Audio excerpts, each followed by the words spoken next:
نحمده ونستعينه ونؤمن به ونتوكل عليه ونتوب إليه.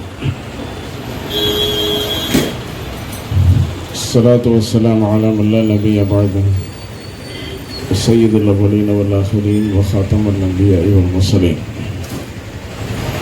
وعلى آله وأصحابه الطاهرين وأمهات المؤمنين رضي الله عنهم أجمعين.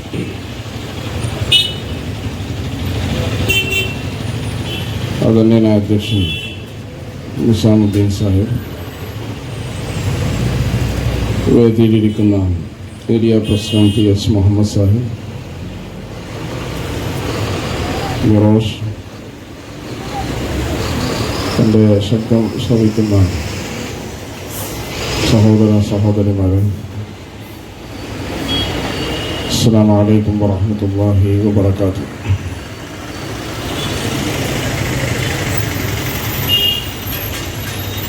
ജമാഅത്തെ ഇസ്ലാമി ഹിന്ദ് കുന്നിക്കോട് പ്രാദേശിക സമ്മേളനമാണ് ഇവിടെ നടന്നുകൊണ്ടിരിക്കുന്നത്. ജമാഅത്തെ ഇസ്ലാമി എന്ന പേര് കേരളീയന് പരിചിതമായൊരു പേരാണ്. ആവശ്യമുള്ളിടത്തും ഇല്ലായിടത്തിടത്തുമെല്ലാം ഇവിടുത്തെ സാമൂഹ്യ മാധ്യമങ്ങളിലും രാഷ്ട്രീയ നേതാക്കന്മാരുടെ അതിരുവിട്ട സംസാരങ്ങളിലുമെല്ലാം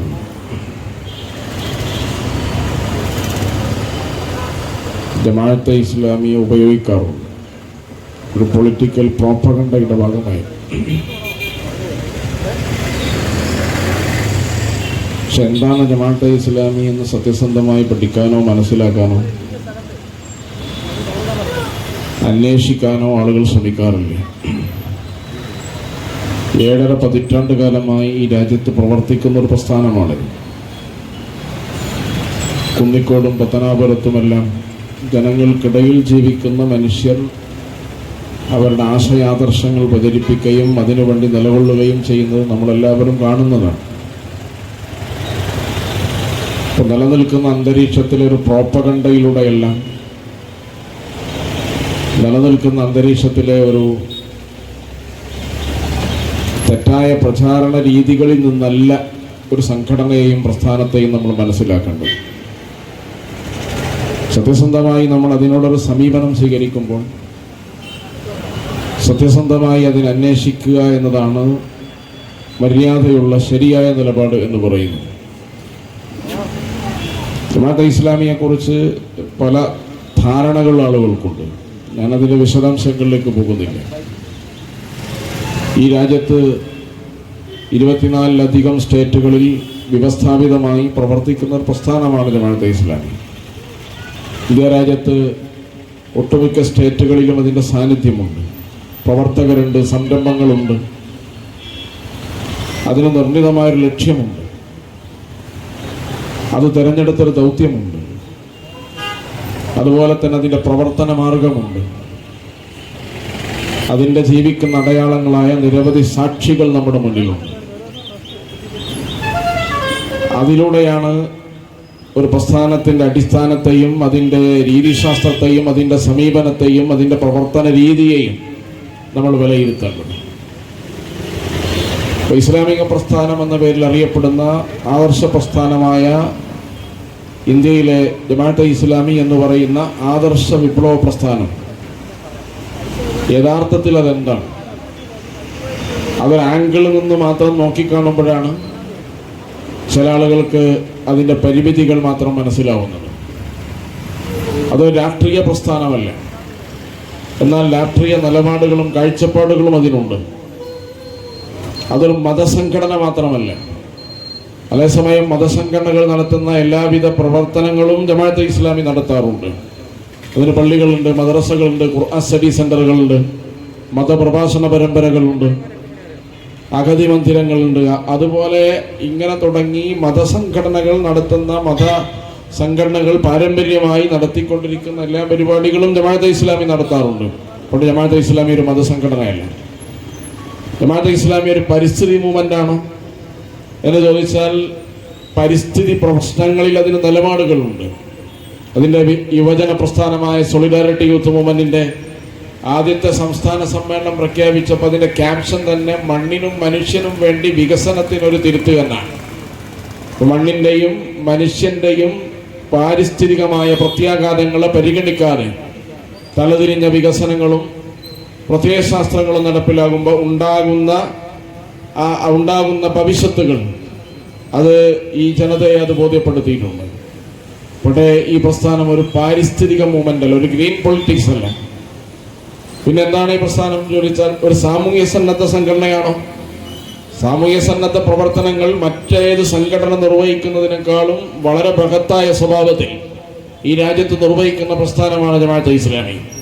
നിങ്ങൾ ആലോചിച്ച് നോക്കൂ, ഗ്രാമീൺ ദോസ്തി എന്ന് പറയുന്ന പദ്ധതിയുണ്ട്. 100 ഗ്രാമങ്ങളെ ഈ രാജ്യത്ത് ദത്തെടുത്തിരിക്കുകയാണ്. 100 ഗ്രാമങ്ങളിൽ എല്ലാവർക്കും വിദ്യാഭ്യാസം, ഹോസ്പിറ്റൽ, എല്ലാവർക്കും പാർപ്പിടം, എല്ലാവർക്കും ടോയ്ലറ്റ്, എല്ലാവർക്കും കുടിവെള്ളം. ഇങ്ങനെ 100 മനുഷ്യരല്ല, 100 ഗ്രാമങ്ങളെ ഈ രാജ്യത്ത് ദത്തെടുത്ത ഒരു സന്നദ്ധ പ്രസ്ഥാനമാണ് ഈ പ്രസ്ഥാനം. അതൊരു ഇന്ത്യ രാജ്യത്ത് ഒരു പ്രസ്ഥാനവും നിർവഹിച്ചിട്ടില്ല. 10-60 കൊല്ലം ഈ രാജ്യം ഭരിച്ച പ്രസ്ഥാനങ്ങളുണ്ട്. അതിനേക്കാൾ ജമാഅത്തെ ഇസ്ലാമിയേക്കാൾ ആൽഫലമുള്ള മതസംഘടനകളുണ്ട്. ജമാഅത്തെ ഇസ്ലാമിയേക്കാൾ കൂടുതൽ ശേഷിയുള്ള രാഷ്ട്രീയ പ്രസ്ഥാനങ്ങളുണ്ട്. പക്ഷേ 100 ഗ്രാമങ്ങളെ ദത്തെടുക്കുക എന്ന് പറയുന്ന ബൃഹത്തായ ഒരു സേവന പ്രവർത്തനത്തിന്റെ ബ്ലൂ പ്രിന്റ് ഈ രാജ്യത്ത് സമർപ്പിച്ച വേറൊരു പ്രസ്ഥാനമില്ല. ഈ പ്രസ്ഥാനം ജീവിക്കുന്ന എല്ലാ പ്രദേശങ്ങളിലും മനുഷ്യ നന്മ ലക്ഷ്യം വെച്ചുകൊണ്ട് ജാതി മതഭേദമന്യേ അതിന്റെ സേവനത്തിന്റെ ഗുണഭോക്താക്കളെ നിങ്ങൾക്ക് കാണാൻ കഴിയും. ഈ രാജ്യത്ത് ഒട്ടുമിക്ക സംസ്ഥാനങ്ങളിലുമുണ്ട്. പ്രത്യേകിച്ച് ദാരിദ്ര്യത്തിന്റെ ആഴം കണ്ട ഉത്തരേന്ത്യൻ ഗ്രാമങ്ങൾ നമുക്കറിയാം. ഉത്തർപ്രദേശ്, അതുപോലെ വെസ്റ്റ് ബംഗാൾ, അതുപോലെ ബീഹാർ, രാജസ്ഥാൻ, ഹരിയാന പോലെയുള്ള പ്രദേശങ്ങൾ നിങ്ങൾ ആലോചിച്ച് നോക്കുക. ഈ രാജ്യത്ത് 57 കോടി ജനങ്ങൾ 20 രൂപക്ക് താഴെ വരുമാനമുള്ളവരാണ്. സർക്കാരിന്റെ കണക്കിന് തന്നെ അങ്ങനെയാണ്. ഒരു ദിവസം 20 രൂപക്ക് താഴെ വരുമാനമുള്ള 57 കോടി ജനങ്ങൾ ഈ രാജ്യത്ത് ജീവിക്കുന്നുണ്ട് എന്ന് പറഞ്ഞാൽ അത് 26 ആഫ്രിക്കൻ രാജ്യങ്ങളുടെ ജനസംഖ്യക്ക് സമാനമാണ്. അത്രയും വലിയ ദാരിദ്ര്യം ഈ രാജ്യത്തുണ്ട്.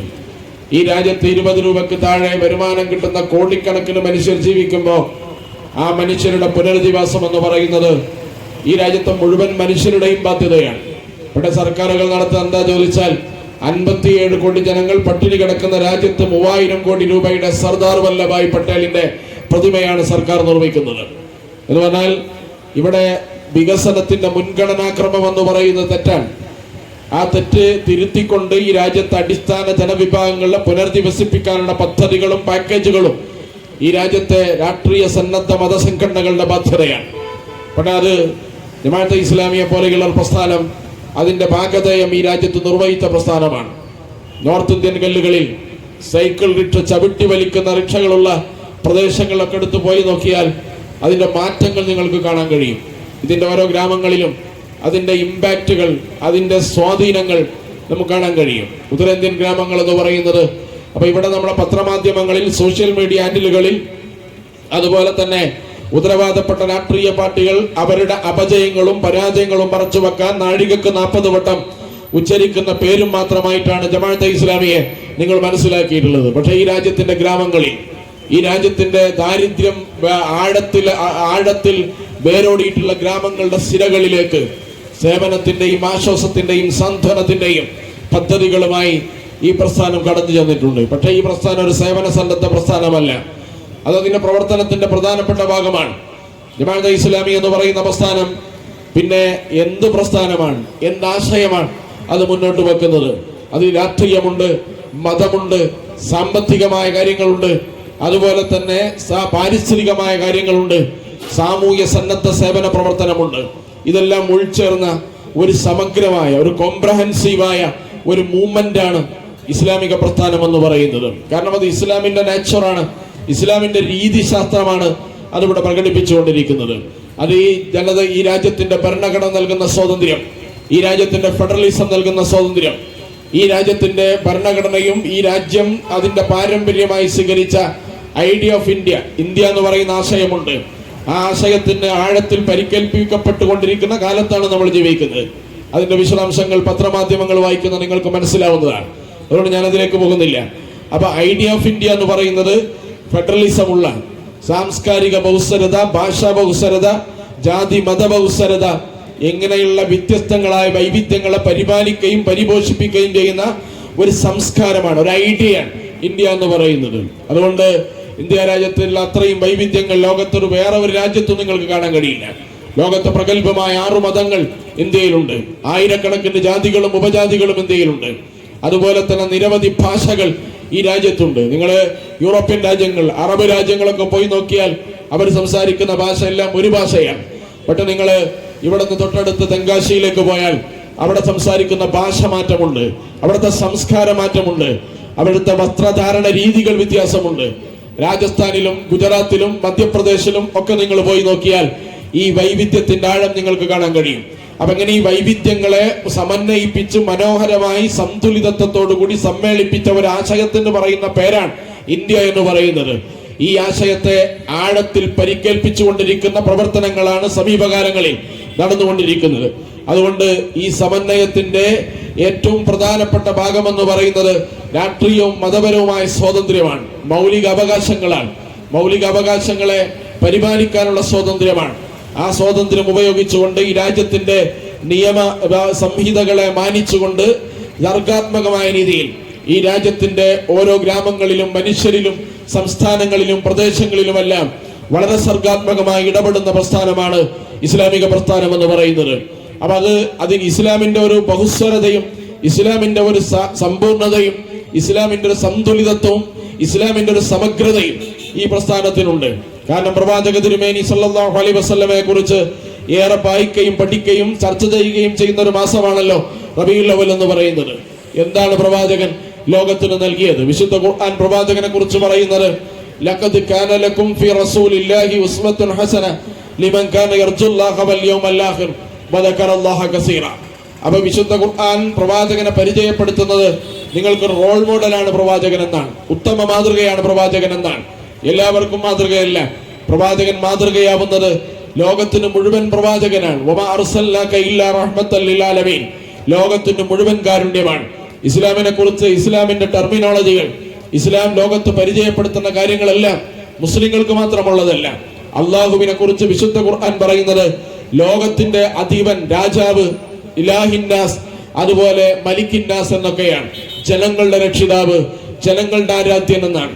അപ്പൊ ജനങ്ങളുടേതാണ് അള്ളാഹു എന്ന് പറയുന്നത്. മുഹമ്മദ് നബി സല്ലല്ലാഹു അലൈഹി വസല്ലമയെ ഖുർആൻ പരിചയപ്പെടുത്തുന്നത് വമാ അർസൽനാക ഇല്ലാ റഹ്മത്തൽ ലിൽ ആലമീൻ എന്നാണ്. ലോകത്തിന് കാരുണ്യമായിട്ടാണ്, വാത്സല്യമായിട്ടാണ് അങ്ങേയം നാം നിയോഗിച്ചിട്ടുള്ളത് എന്നാണ്. ഇപ്പൊ ലോകത്തിന്റെ പ്രവാചകനാണ്. അതുപോലെ തന്നെ വിശുദ്ധ ഖുർആൻ മുസ്ലിം സമുദായത്തിന്റെ വേദഗ്രന്ഥം മാത്രമല്ല, ഹുദൽ ലിന്നാസ് ശഹ്റു റമദാൻ അല്ലദീ ഉൻസില ഫീഹിൽ ഖുർആൻ എന്ന് വിശുദ്ധ ഖുർആൻ തന്നെ പറയും. എന്തിനാണ് ഹുദൽ ലിന്നാസ്? റമദാൻ മാസത്തിൽ ഈ ഗ്രന്ഥം നാം നിങ്ങൾക്ക് ഇറക്കി, അത് ജനങ്ങൾക്ക് മുഴുവൻ സന്മാർഗത്തിനു വേണ്ടിയാണ്. അപ്പൊ വിശുദ്ധ ഖുർആൻ, പ്രവാചകൻ, അള്ളാഹു, ഇതെല്ലാം മുഴുവൻ ജനങ്ങൾക്കുള്ളതാണ്. മുസ്ലിം സമുദായത്തെ കുറിച്ച് വിശുദ്ധ ഖുർആൻ തന്നെ പറയുന്നത് നിങ്ങൾ സമുദായത്തിന് വേണ്ടി മാത്രം പ്രവർത്തിക്കുന്നവരെന്നല്ല, ഉഖ്രിജത്ത് ലിന്നാസ്, ജനങ്ങൾക്ക് വേണ്ടി കൊണ്ടുവരപ്പെട്ട സമുദായം എന്നാണ്. അപ്പൊ ജനങ്ങളുടെ ക്ഷേമൈശ്വര്യങ്ങൾ, ജനങ്ങളുടെ പ്രതിസന്ധികൾ, അവരുടെ സാമ്പത്തികവും മാനസികവുമായ പിരിമുറുക്കങ്ങൾ, അതുപോലെ തന്നെ അവർ ആശയപരമായും ആദർശപരമായും വേറിയിട്ടുള്ള അടിമത്വത്തിന്റെ ചങ്ങലകൾ, ഇതെല്ലാം പൊട്ടിച്ചെറിയേണ്ട ബാധ്യത, ഇതിൽ നിന്ന് അവരെ റിലാക്സ് ചെയ്യേണ്ട ബാധ്യത മുസ്ലിം എന്ന് പറയുന്ന ഒരാൾക്കുണ്ട്.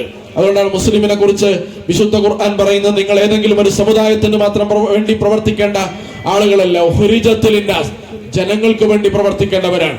അപ്പൊ അള്ളാഹുവിനെ കുറിച്ച് ഖുർആൻ പറയുന്നത് അത് ജനങ്ങളുടെ ആരാധ്യൻ എന്നാണ്. പ്രവാചകനെ കുറിച്ച് പറയുന്നത് ലോകത്തിന്റെ വാത്സല്യം എന്നാണ്. വിശുദ്ധ ഖുർആനെ കുറിച്ച് പറയുന്നത് ജനങ്ങൾക്ക് സന്മാർഗം എന്നാണ്. മുസ്ലിം ജനസമൂഹത്തെ പറയുന്നത് ജനങ്ങൾക്ക് വേണ്ടി കൊണ്ടുവരപ്പെട്ട സമുദായം എന്നാണ്. അപ്പൊ മുഴുവൻ ജനങ്ങൾ, മുഴുവൻ ആളുകൾക്കുമുള്ളതാണ്. ഇതേതെങ്കിലും ഒരാളുടെ പ്രൈവറ്റ് പ്രോപ്പർട്ടി അല്ല. സൂര്യനും ചന്ദ്രനും നക്ഷത്രങ്ങളും സസ്യലതാദികളും ഈ പ്രപഞ്ചത്തിന് എത്ര അനിവാര്യമാണോ അത്രയും അനിവാര്യമാണ് ഈ പ്രപഞ്ചത്തിൽ ഇസ്ലാം എന്ന് പറയുന്ന ആദർശം എന്ന് പറയുന്നത്. അത് നമുക്ക് ആലോചിക്കാം, അംഗീകരിക്കാം, വിയോജിക്കാം. പക്ഷെ നിങ്ങൾ ആലോചിച്ചു നോക്കുക, സൂര്യനെ പടിഞ്ഞാറ് ഉദിക്കണമെന്ന് തീരുമാനിച്ചാൽ ഉദിക്കാൻ കഴിയില്ല. കാരണം അതിന് സ്വയാഭിഷ്ടമില്ല, ഇഷ്ടങ്ങളില്ല, ഇച്ഛായിനിച്ഛകളില്ല. അതെല്ലാം അത് ഉദിക്കാൻ കിഴക്ക് നിന്നേ സാധ്യമാവുകയുള്ളൂ. ഭൂമിയേക്കാൾ 180 ഇരട്ടി വലിപ്പമുണ്ട് സൂര്യന്. അതിനേക്കാൾ ഇരട്ടി വലിപ്പമുള്ള നക്ഷത്രങ്ങളുണ്ട്. അതുപോലെ തന്നെ ഗ്രഹങ്ങളും ഉപഗ്രഹങ്ങളും ഉണ്ട്. അപ്പൊ ഇതെല്ലാം സഞ്ചരിക്കുന്നത് എങ്ങനെയാണ്? സൗരയൂഥത്തിലാണ്. നിങ്ങൾ ഗാലക്സി സൗരയൂഥത്തിലൂടെയാണ്. അതിന് ദിശ മാറി സഞ്ചരിക്കാനുള്ള, സ്വയം ഇച്ഛിച്ച് മാറി നടക്കാനുള്ള പെർമിഷൻ, സ്വാതന്ത്ര്യം ഒരു ഗ്രഹങ്ങൾക്കുമില്ല. അത് ഭൂമിയേക്കാൾ 109 ഇരട്ടി വലിപ്പമുള്ള സൂര്യനും അതുപോലെ തന്നെ നിങ്ങൾ ആലോചിച്ചു നോക്കുക, നമ്മളെ കണ്ണുകൊണ്ട് കാണാൻ കഴിയാത്ത അണുക്കളുണ്ട്, അവർക്കുമുണ്ട് വലയങ്ങൾ. ഇതിന് നമ്മൾ ഓർബിറ്റുകൾ എന്നാണ് പറയുക. ഈ ഓർബിറ്റുകളിലൂടെയാണ് ഈ അണുക്കൾ അതിന്റെ സഞ്ചാരക്രമം നിശ്ചയിക്കുക. അപ്പൊ നമ്മുടെ കണ്ണുകൊണ്ട് കാണാൻ കഴിയാത്ത അണുക്കൾ മുതൽ ഭൂമിയേക്കാൾ 100 ഇരട്ടി വലിപ്പമുള്ള ഗ്രഹങ്ങൾ വരെ, അതുപോലെ തന്നെ ആ സമുദ്രത്തിന്റെ ആഴത്തിൽ ഉളിയിട്ട് ജീവിക്കുന്ന മത്സ്യങ്ങൾ. ഈ മത്സ്യങ്ങൾ നിങ്ങൾ ആലോചിച്ചു നോക്കുക. ഈ പത്തനാപുരത്തെയും കുന്നിക്കോടെയും മത്സ്യ മാർക്കറ്റ് നിങ്ങൾ എടുത്ത് പരിശോധിക്കുക. ഭക്ഷണം കിട്ടാത്തതിന്റെ പേരിൽ എല്ലും തോലുമായ ഒരു മത്സ്യത്തെയും നിങ്ങൾക്ക് കാണാൻ കഴിയില്ല. മത്സ്യം എന്ന് പറയുന്ന സമ്പത്തിന്റെ വൈവിധ്യം നിങ്ങൾ ആലോചിച്ചു നോക്കുക. അതിന്റെ സഞ്ചാര ദൂരങ്ങൾ ശാസ്ത്രം രേഖപ്പെടുത്തിയിട്ടുണ്ട്. അതിന്റെ ആവാസ വ്യവസ്ഥ ലോകത്ത് നമ്മൾ പഠിച്ചിട്ടുണ്ട്. പക്ഷെ ഇന്നേ വരെ കണ്ടെത്താൻ കഴിയാത്ത അത്രയും വൈവിധ്യങ്ങൾ അതിനുണ്ട്. ഈ സംവിധാനങ്ങളെല്ലാം എങ്ങനെയാണ് ജീവിക്കുന്നത്? അല്ലാഹുല്ലദീ ഖലഖസ് സമാവാതി വൽ അർദ്, ആകാശഭൂമികൾ അല്ലാഹു സൃഷ്ടിച്ചു. അതുപോലെ തന്നെ അല്ലാഹു നിങ്ങളെ സൃഷ്ടിക്കുകയും അതുപോലെ തന്നെ സുമ്മ റസഖക്കും സുമ്മ യുമീതുക്കും സുമ്മ യുഹ്യീക്കും, നിങ്ങൾക്ക് ഒരു ആവാസ വ്യവസ്ഥ ക്രമീകരിച്ചു. അപ്പൊ ഇതിന്റെ പിന്നിൽ ഒരു ശക്തിയുണ്ട് എന്ന് ആലോചിക്കാൻ വലിയ ബുദ്ധിയൊന്നും ആവശ്യമില്ല. നമ്മുടെ സാമാന്യ ബുദ്ധി ഉപയോഗിച്ച് ചിന്തിച്ചാൽ തന്നെ ഈ സംവിധാനങ്ങളെല്ലാം അതിന്റെ അതിന്റെ മുറപ്രകാരം നടന്നു പോകുന്നത് ഒരു ശക്തിയുടെയും ഒരു ആധിപത്യത്തിന്റെയും കരുത്തിലാണ്. ആ കരുത്തിന്റെയും ആധിപത്യത്തിന്റെയും അതിന്റെ സ്വാധീനം എത്ര വലുതാണ് എന്ന് നിങ്ങൾ ആലോചിക്കുക. സമുദ്രങ്ങൾ എടുത്ത് പരിശോധിച്ചാൽ, കണ്ണുകൊണ്ട് കാണാൻ കഴിയാത്ത അണുക്കളുടെ സഞ്ചാരങ്ങൾ നിങ്ങൾ എടുത്ത് പരിശോധിച്ചാൽ, അതുപോലെ തന്നെ ഗോളങ്ങൾ എടുത്ത് നിങ്ങൾ പരിശോധിച്ചാൽ, ഇങ്ങനെ നമ്മുടെ ചുറ്റുവട്ടവും നമുക്ക് അത്യാവശ്യമായുള്ള ജീവിതക്രമങ്ങളുടെ താളം നിങ്ങൾ എടുത്ത് പരിശോധിച്ചാൽ അതെല്ലാം വളരെ വ്യവസ്ഥാപിതമാണ്. അതിന് സ്വന്തം ഇഷ്ടങ്ങളില്ല. മനുഷ്യനും അങ്ങനെയാണ്. നിങ്ങൾ ആലോചിച്ച് നോക്കൂ. ചില ആളുകളൊക്കെ പറയാറുണ്ട് my body is my choice എന്നാണ് പറയാ. അങ്ങനെയൊന്നുമില്ല. നിങ്ങൾ ആലോചിച്ച് നോക്ക്, എന്റെ ശരീരം എന്റെ സ്വാതന്ത്ര്യം, അപ്പൊ എനിക്കിട്ടുള്ളതുപോലെ ജീവിക്കാം എന്ന് പറഞ്ഞാൽ ഇവിടെ ഹോസ്പിറ്റലുകളുടെ ആവശ്യമില്ല. കാരണം എന്റെ ശരീരത്തിന്റെ അധികാരം ഉണ്ടാവുമായിരുന്നെങ്കിൽ എനിക്കൊരിക്കലും രോഗം വരാൻ ഞാൻ ആഗ്രഹിക്കുമായിരുന്നില്ല. കാല് സോപ്പിട്ട് കഴുകിയാൽ പോകുന്ന നമ്മുടെ കണ്ടുകൊണ്ട് കാണാൻ കഴിയാത്ത അതിസൂക്ഷ്മമായ അണുവാണ് കൊറോണ വൈറസ് എന്ന് പറയുന്നത്. ഇതിനെ പേടിച്ച് എത്ര ദിവസം വീട്ടിലടച്ചു നിന്നു നിങ്ങൾ? ലോകത്തെ വൻ രാജ്യങ്ങൾ, വൻ പ്രസിഡന്റുമാർ, വൻ അധികാര കേന്ദ്രങ്ങൾ, വൻ ആരോഗ്യ സംവിധാനങ്ങൾ ഇതൊക്കെ അടച്ചുപൂട്ടി ലോകമെല്ലാം വിറങ്ങലിച്ചു പോയൊരു കാലമുണ്ട്.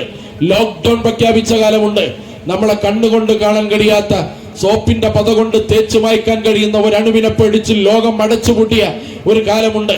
നിങ്ങൾക്ക് നിങ്ങളുടെ ശരീരത്തിന് അധികാരം ഉണ്ടായിരുന്നെങ്കിൽ ഇതിനെന്തിനാണ് നിങ്ങൾ പേടിക്കുന്നത്? എന്തിനാണ് ലോക്ക്ഡൌൺ? അപ്പൊ എന്റെ ശരീരത്തിന്റെ അധികാരം എനിക്കാണെന്ന് പറയുന്നത് പറയാൻ കേൾക്കാൻ സുഖമുള്ള ഒരു പദമാണ്. പക്ഷെ യഥാർത്ഥം അങ്ങനെയില്ല. ശ്മശാനങ്ങൾ ലോകത്തുണ്ടാകുമായിരുന്നില്ല. എനിക്ക് എന്റെ ശരീരത്തിന്റെ അധികാരം ഉണ്ടായിരുന്നെങ്കിൽ ഞാൻ ഒരിക്കലും മരിക്കാൻ ഇഷ്ടപ്പെടില്ല. അതുകൊണ്ട് ശ്മശാനങ്ങൾക്ക് ആവശ്യം ലോകത്തില്ല. അപ്പൊ സ്വന്തം ശരീരത്തിന്റെ അധികാരം പോലും മനുഷ്യനില്ല. നിങ്ങൾ തീരുമാനിക്കുക, രാവിലെ എഴുന്നേറ്റ് തീരുമാനിക്കുക മൂക്കുകൊണ്ട് കേൾക്കണം എന്ന് തീരുമാനിക്കാൻ സാധ്യമല്ല. നിങ്ങൾ ആലോചിച്ച് നോക്കുക. ചെവി കൊണ്ട് വാസനിക്കണമെന്ന് രാവിലെ എഴുന്നേറ്റ് തീരുമാനിച്ചാൽ എന്റെ ചെവിയാണല്ലോ, എനിക്ക് എന്റെ വാസനിച്ചൂടെ എന്ന് ആലോചിച്ചാൽ നടക്കില്ല. കാരണം സ്വന്തം ചെവിയുടെയും സ്വന്തം മൂക്കിന്റെയും സ്വന്തം ഇച്ഛയുടെയും അധികാരം പോലും ഇല്ലാത്ത മനുഷ്യൻ അത്ര നിസ്സാരനാണ്. ആ മനുഷ്യന്റെ ഏറ്റവും പ്രധാനപ്പെട്ട നിസ്സാരത ബോധ്യപ്പെടുത്തിയതാണ് കോവിഡ് പോലെയുള്ള ഏറ്റവും വലിയ പകർച്ചവ്യാധികൾ, മാരവ്യാധികൾ എന്ന് പറയുന്നത്. അതുകൊണ്ട് പ്രിയപ്പെട്ടവരെ, മനുഷ്യനും പ്രപഞ്ചത്തിന്റെ ഈ താളത്തോട് ചേർന്ന് നിന്നാണ്. അങ്ങനെയാണ് വിശുദ്ധ ഖുർആൻ പറയുന്നത്, ഇന്നദ്ദീന ഇൻദല്ലാഹിൽ ഇസ്ലാം. ഇസ്ലാം എന്ന് പറയുന്നത് ഇവിടെ നമുക്ക് ഈ പ്രപഞ്ചത്തിന്റെ ആദർശമാണ്. അത് യഥാർത്ഥത്തിൽ സൂര്യനും ചന്ദ്രനും നക്ഷത്രങ്ങളും എങ്ങനെയാണോ ഇവിടെ അവരുടെ സ്വന്താഭിഷ്ട പ്രകാരം ചലിക്കാൻ കഴിയാത്ത ഒരു വ്യവസ്ഥക്ക് കീഴൊതുങ്ങി ജീവിക്കുന്നത്, മനുഷ്യന്റെ ഭൗതിക ശരീരങ്ങൾ എങ്ങനെയാണോ അവന്റെ ഇഷ്ടങ്ങൾക്കനുസരിച്ച് വിധേയപ്പെടാൻ സാധിക്കാതെ ജീവിക്കുന്നത്, ആ വ്യവസ്ഥയുടെ പേരാണ് ഇസ്ലാം എന്ന് പറയുന്നത്. അങ്ങനെ ലോകത്ത് ഈ വ്യവസ്ഥയാണ് ഇസ്ലാം എന്ന് പരിചയപ്പെടുത്തുന്ന പ്രസ്ഥാനമാണ് ഇസ്ലാമിക പ്രസ്ഥാനം എന്ന് പറയുന്നത്. അതിന്റെ സമഗ്രത നമുക്കറിയാം. പ്രവാചക തിരുമേനി സല്ലല്ലാഹു അലൈഹി വസല്ലമയുടെ ജീവിതത്തിലൂടെയാണ് ഇസ്ലാമിന്റെ സമഗ്രതയും സമ്പൂർണതയും ലോകത്തിന് മനസ്സിലാവുന്നത്. പ്രവാചക തിരുമേനി ഏതൊക്കെ മേഖലയിലാണ് നേതാവ് എന്ന് വിശുദ്ധ ഖുർആൻ തന്നെ പഠിപ്പിച്ചിട്ടുണ്ട്. ഉസ്വത്തുൻ ഹസന എന്നാണ്. അന്നബിയ്യു ഔലാ ബിൽ മുഅ്മിനീന മിൻ അൻഫുസികും. വിശുദ്ധ ഖുർആൻ തന്നെ പറയുന്നത് നിങ്ങൾക്ക് നിങ്ങളെക്കാൾ കൂടുതൽ നിങ്ങളുടെ ശരീരത്തോടും ആത്മാവിനോടും ചേർന്ന് നിൽക്കുന്ന വ്യക്തിത്വമാണ് പ്രവാചകൻ മുഹമ്മദ് സല്ലല്ലാഹു അലൈഹി വസല്ലമ എന്നാണ്. അപ്പൊ നമ്മുടെ ജീവിതത്തിന്റെ അതിസൂക്ഷ്മ മേഖലകൾ നിങ്ങൾ ആലോചിച്ചു നോക്കുക. ലോകത്ത് അനേകം മഹത് വ്യക്തിത്വങ്ങൾ കടന്നുപോയിട്ടുണ്ട്. ആ മഹത് വ്യക്തിത്വങ്ങളുടെ ജീവചരിത്രം നമ്മുടെ മുന്നിലുണ്ട്. അവർ പറഞ്ഞ വാക്കുകൾ, പ്രസംഗിച്ച പ്രസംഗങ്ങൾ, അവരുടെ തത്വശാസ്ത്രങ്ങൾ, അവർ എഴുതി ക്രോഡീകരിക്കപ്പെട്ട ഫിലോസഫികൾ, അവരുടെ പുസ്തകങ്ങൾ എല്ലാം നമ്മുടെ മുന്നിലുണ്ട്. പക്ഷെ അവരുടെ ജീവിത മാതൃകകൾ വളരെ കുറവാണ്. നിങ്ങൾ ആലോചിച്ചു നോക്കുക. നഖം എങ്ങനെ മുറിക്കണം, എവിടെ നിന്ന് മുറിക്കണം, എപ്പോൾ മുറിക്കണം എന്ന് പ്രവാചകന്റെ ജീവിതത്തിൽ രേഖപ്പെടുത്തിയിട്ടുണ്ട്. ഒന്നിലധികം ആളുകൾ രേഖപ്പെടുത്തിയിട്ടുണ്ട്. അങ്ങനെ നഖം എങ്ങനെ മുറിക്കണമെന്നത് മുതൽ രാജ്യം എങ്ങനെ ഭരിക്കണമെന്ന് വരെ എഴുതി വെച്ച ഒരു ലോകത്തെ സമ്പൂർണ്ണ ജീവിതത്തിന്റെ മാതൃകയാണ് പ്രവാചക തിരുമേനി. ലോകം അറിയപ്പെട്ട ട്രെയിനിങ് വിദഗ്ധനാണ് ജോൺ അടയാർ എന്ന് പറയുന്നത്. അദ്ദേഹം മുസ്ലിം അല്ല. അദ്ദേഹം പറയുന്നത്, ഞാൻ ട്രെയിനിങ് ലോകത്തെ പ്രഗത്ഭരായ കമ്പനികൾക്ക് ട്രെയിനിങ് കൊടുക്കുന്ന ആളാണ്, പ്രഗത്ഭരായ കോർപ്പറേറ്റുകൾക്ക് ട്രെയിനിങ് കൊടുക്കുന്ന ആളാണ്. പക്ഷെ എന്റെ മൊഡ്യൂൾ പ്രൊഫറ്റ് മുഹമ്മദാണ്, മുഹമ്മദ് സല്ലല്ലാഹു അലൈഹി വസല്ലമയാണ് എന്റെ കോഴ്സിന്റെ മൊഡ്യൂൾ. ഞാൻ ഇത്രയും പെർഫെക്റ്റ് ആയ ഒരു ലീഡറെ ലോകത്ത് കണ്ടിട്ടില്ല എന്നാണ് അദ്ദേഹം പറയുന്നത്. എന്നിട്ട് അദ്ദേഹം പറയാണ്, എന്നെ അത്ഭുതപ്പെടുത്തിയ ചില കാര്യങ്ങളുണ്ട്. ഒരു കാര്യമെന്ന് പറഞ്ഞാൽ, മുഹമ്മദിന് അനുയായികൾ സ്നേഹിച്ചതുപോലെ ലോകത്തൊരു നേതാവിനെയും ഒരു അനുയായികളും സ്നേഹിച്ചിട്ടില്ല. ആ ചരിത്രം നിങ്ങൾ എടുത്ത് പരിശോധിച്ചാൽ അറിയാം. അത് രണ്ടാമത്തത്, മുഹമ്മദ് എന്ന് പറയുന്ന സല്ലല്ലാഹു അലൈഹി വസല്ലം ആ നേതാവ് അനുയായികളെ സ്നേഹിച്ചതുപോലെ ലോകത്തൊരു നേതാവും അനുയായികളെ സ്നേഹിച്ചിട്ടില്ല. ഇതെന്നെ കൂടുതൽ അത്ഭുതപ്പെടുത്തി. മറ്റതൊക്കെ സംഭവിക്കുന്നതാണ്. കാരണം നേതാക്കന്മാർ, അനുയായികൾക്ക് നേതാക്കന്മാരോട് സ്നേഹം ഉണ്ടാവും, ചില ആൾക്ക് വിധേയത്വം, ചില ആൾക്ക് അടിമത്തുണ്ടാവും. അപ്പൊ ഇന്നലുള്ളത് ഇന്ന് മാറി പറയണം. എന്തുകൊണ്ടാന്ന് ചോദിച്ചാൽ അത് വിധേയത്വം അടിമത്വം ഉണ്ടായത് കൊണ്ടാണ്. അപ്പൊ വിധേയത്വം അടിമത്വം കൂടി വരുന്ന ആളുകളുണ്ട്. പക്ഷേ നേതാക്കന്മാരോട് അനുയായികൾക്ക് സ്നേഹവും ഇഷ്ടവും ഉണ്ടാകും. അതൊരു അത്ഭുതകരമായ കാര്യമല്ല. പക്ഷെ നേതാവ് ഇത്രത്തോളം അനുയായികളെ സ്നേഹിച്ച വേറൊരു നേതാവിനെ ഞാൻ ലോകത്ത് കണ്ടിട്ടില്ല എന്നാണ്. ഇതെന്നെ അത്ഭുതപ്പെടുത്തിയ കാര്യമാണ്. രണ്ടാമത്തെ കാര്യം എന്താണ്? ജീവിതത്തിന്റെ ഓരോ സൂക്ഷ്മ ചലനങ്ങളും ഒപ്പിയെടുത്ത് ക്രോഡീകരിച്ച് ഒന്നിലധികം ആളുകൾ അത് കണ്ടിട്ടുണ്ടോ എന്ന് സാക്ഷ്യപ്പെടുത്തി, ആ സാക്ഷ്യപ്പെടുത്തിയ ആളുകളെല്ലാം വിശ്വസ്തരാണെന്ന് ചെക്ക് ചെയ്ത്, അങ്ങനെ ലക്ഷക്കണക്കിന് മനുഷ്യരുടെ പ്രൊഫൈൽ പരിശോധിച്ച് ഈ ജീവചരിത്രം ക്രോഡീകരിച്ച മനുഷ്യൻ വിശ്വസ്തനാണോ എന്ന് പരിശോധിച്ച് എഴുതി വെച്ച് ഇത്ര വ്യവസ്ഥാപിതമായി ജീവിതത്തിന്റെ ചലനങ്ങൾ ഒപ്പിയെടുക്കപ്പെട്ട വേറൊരു നേതാവ്.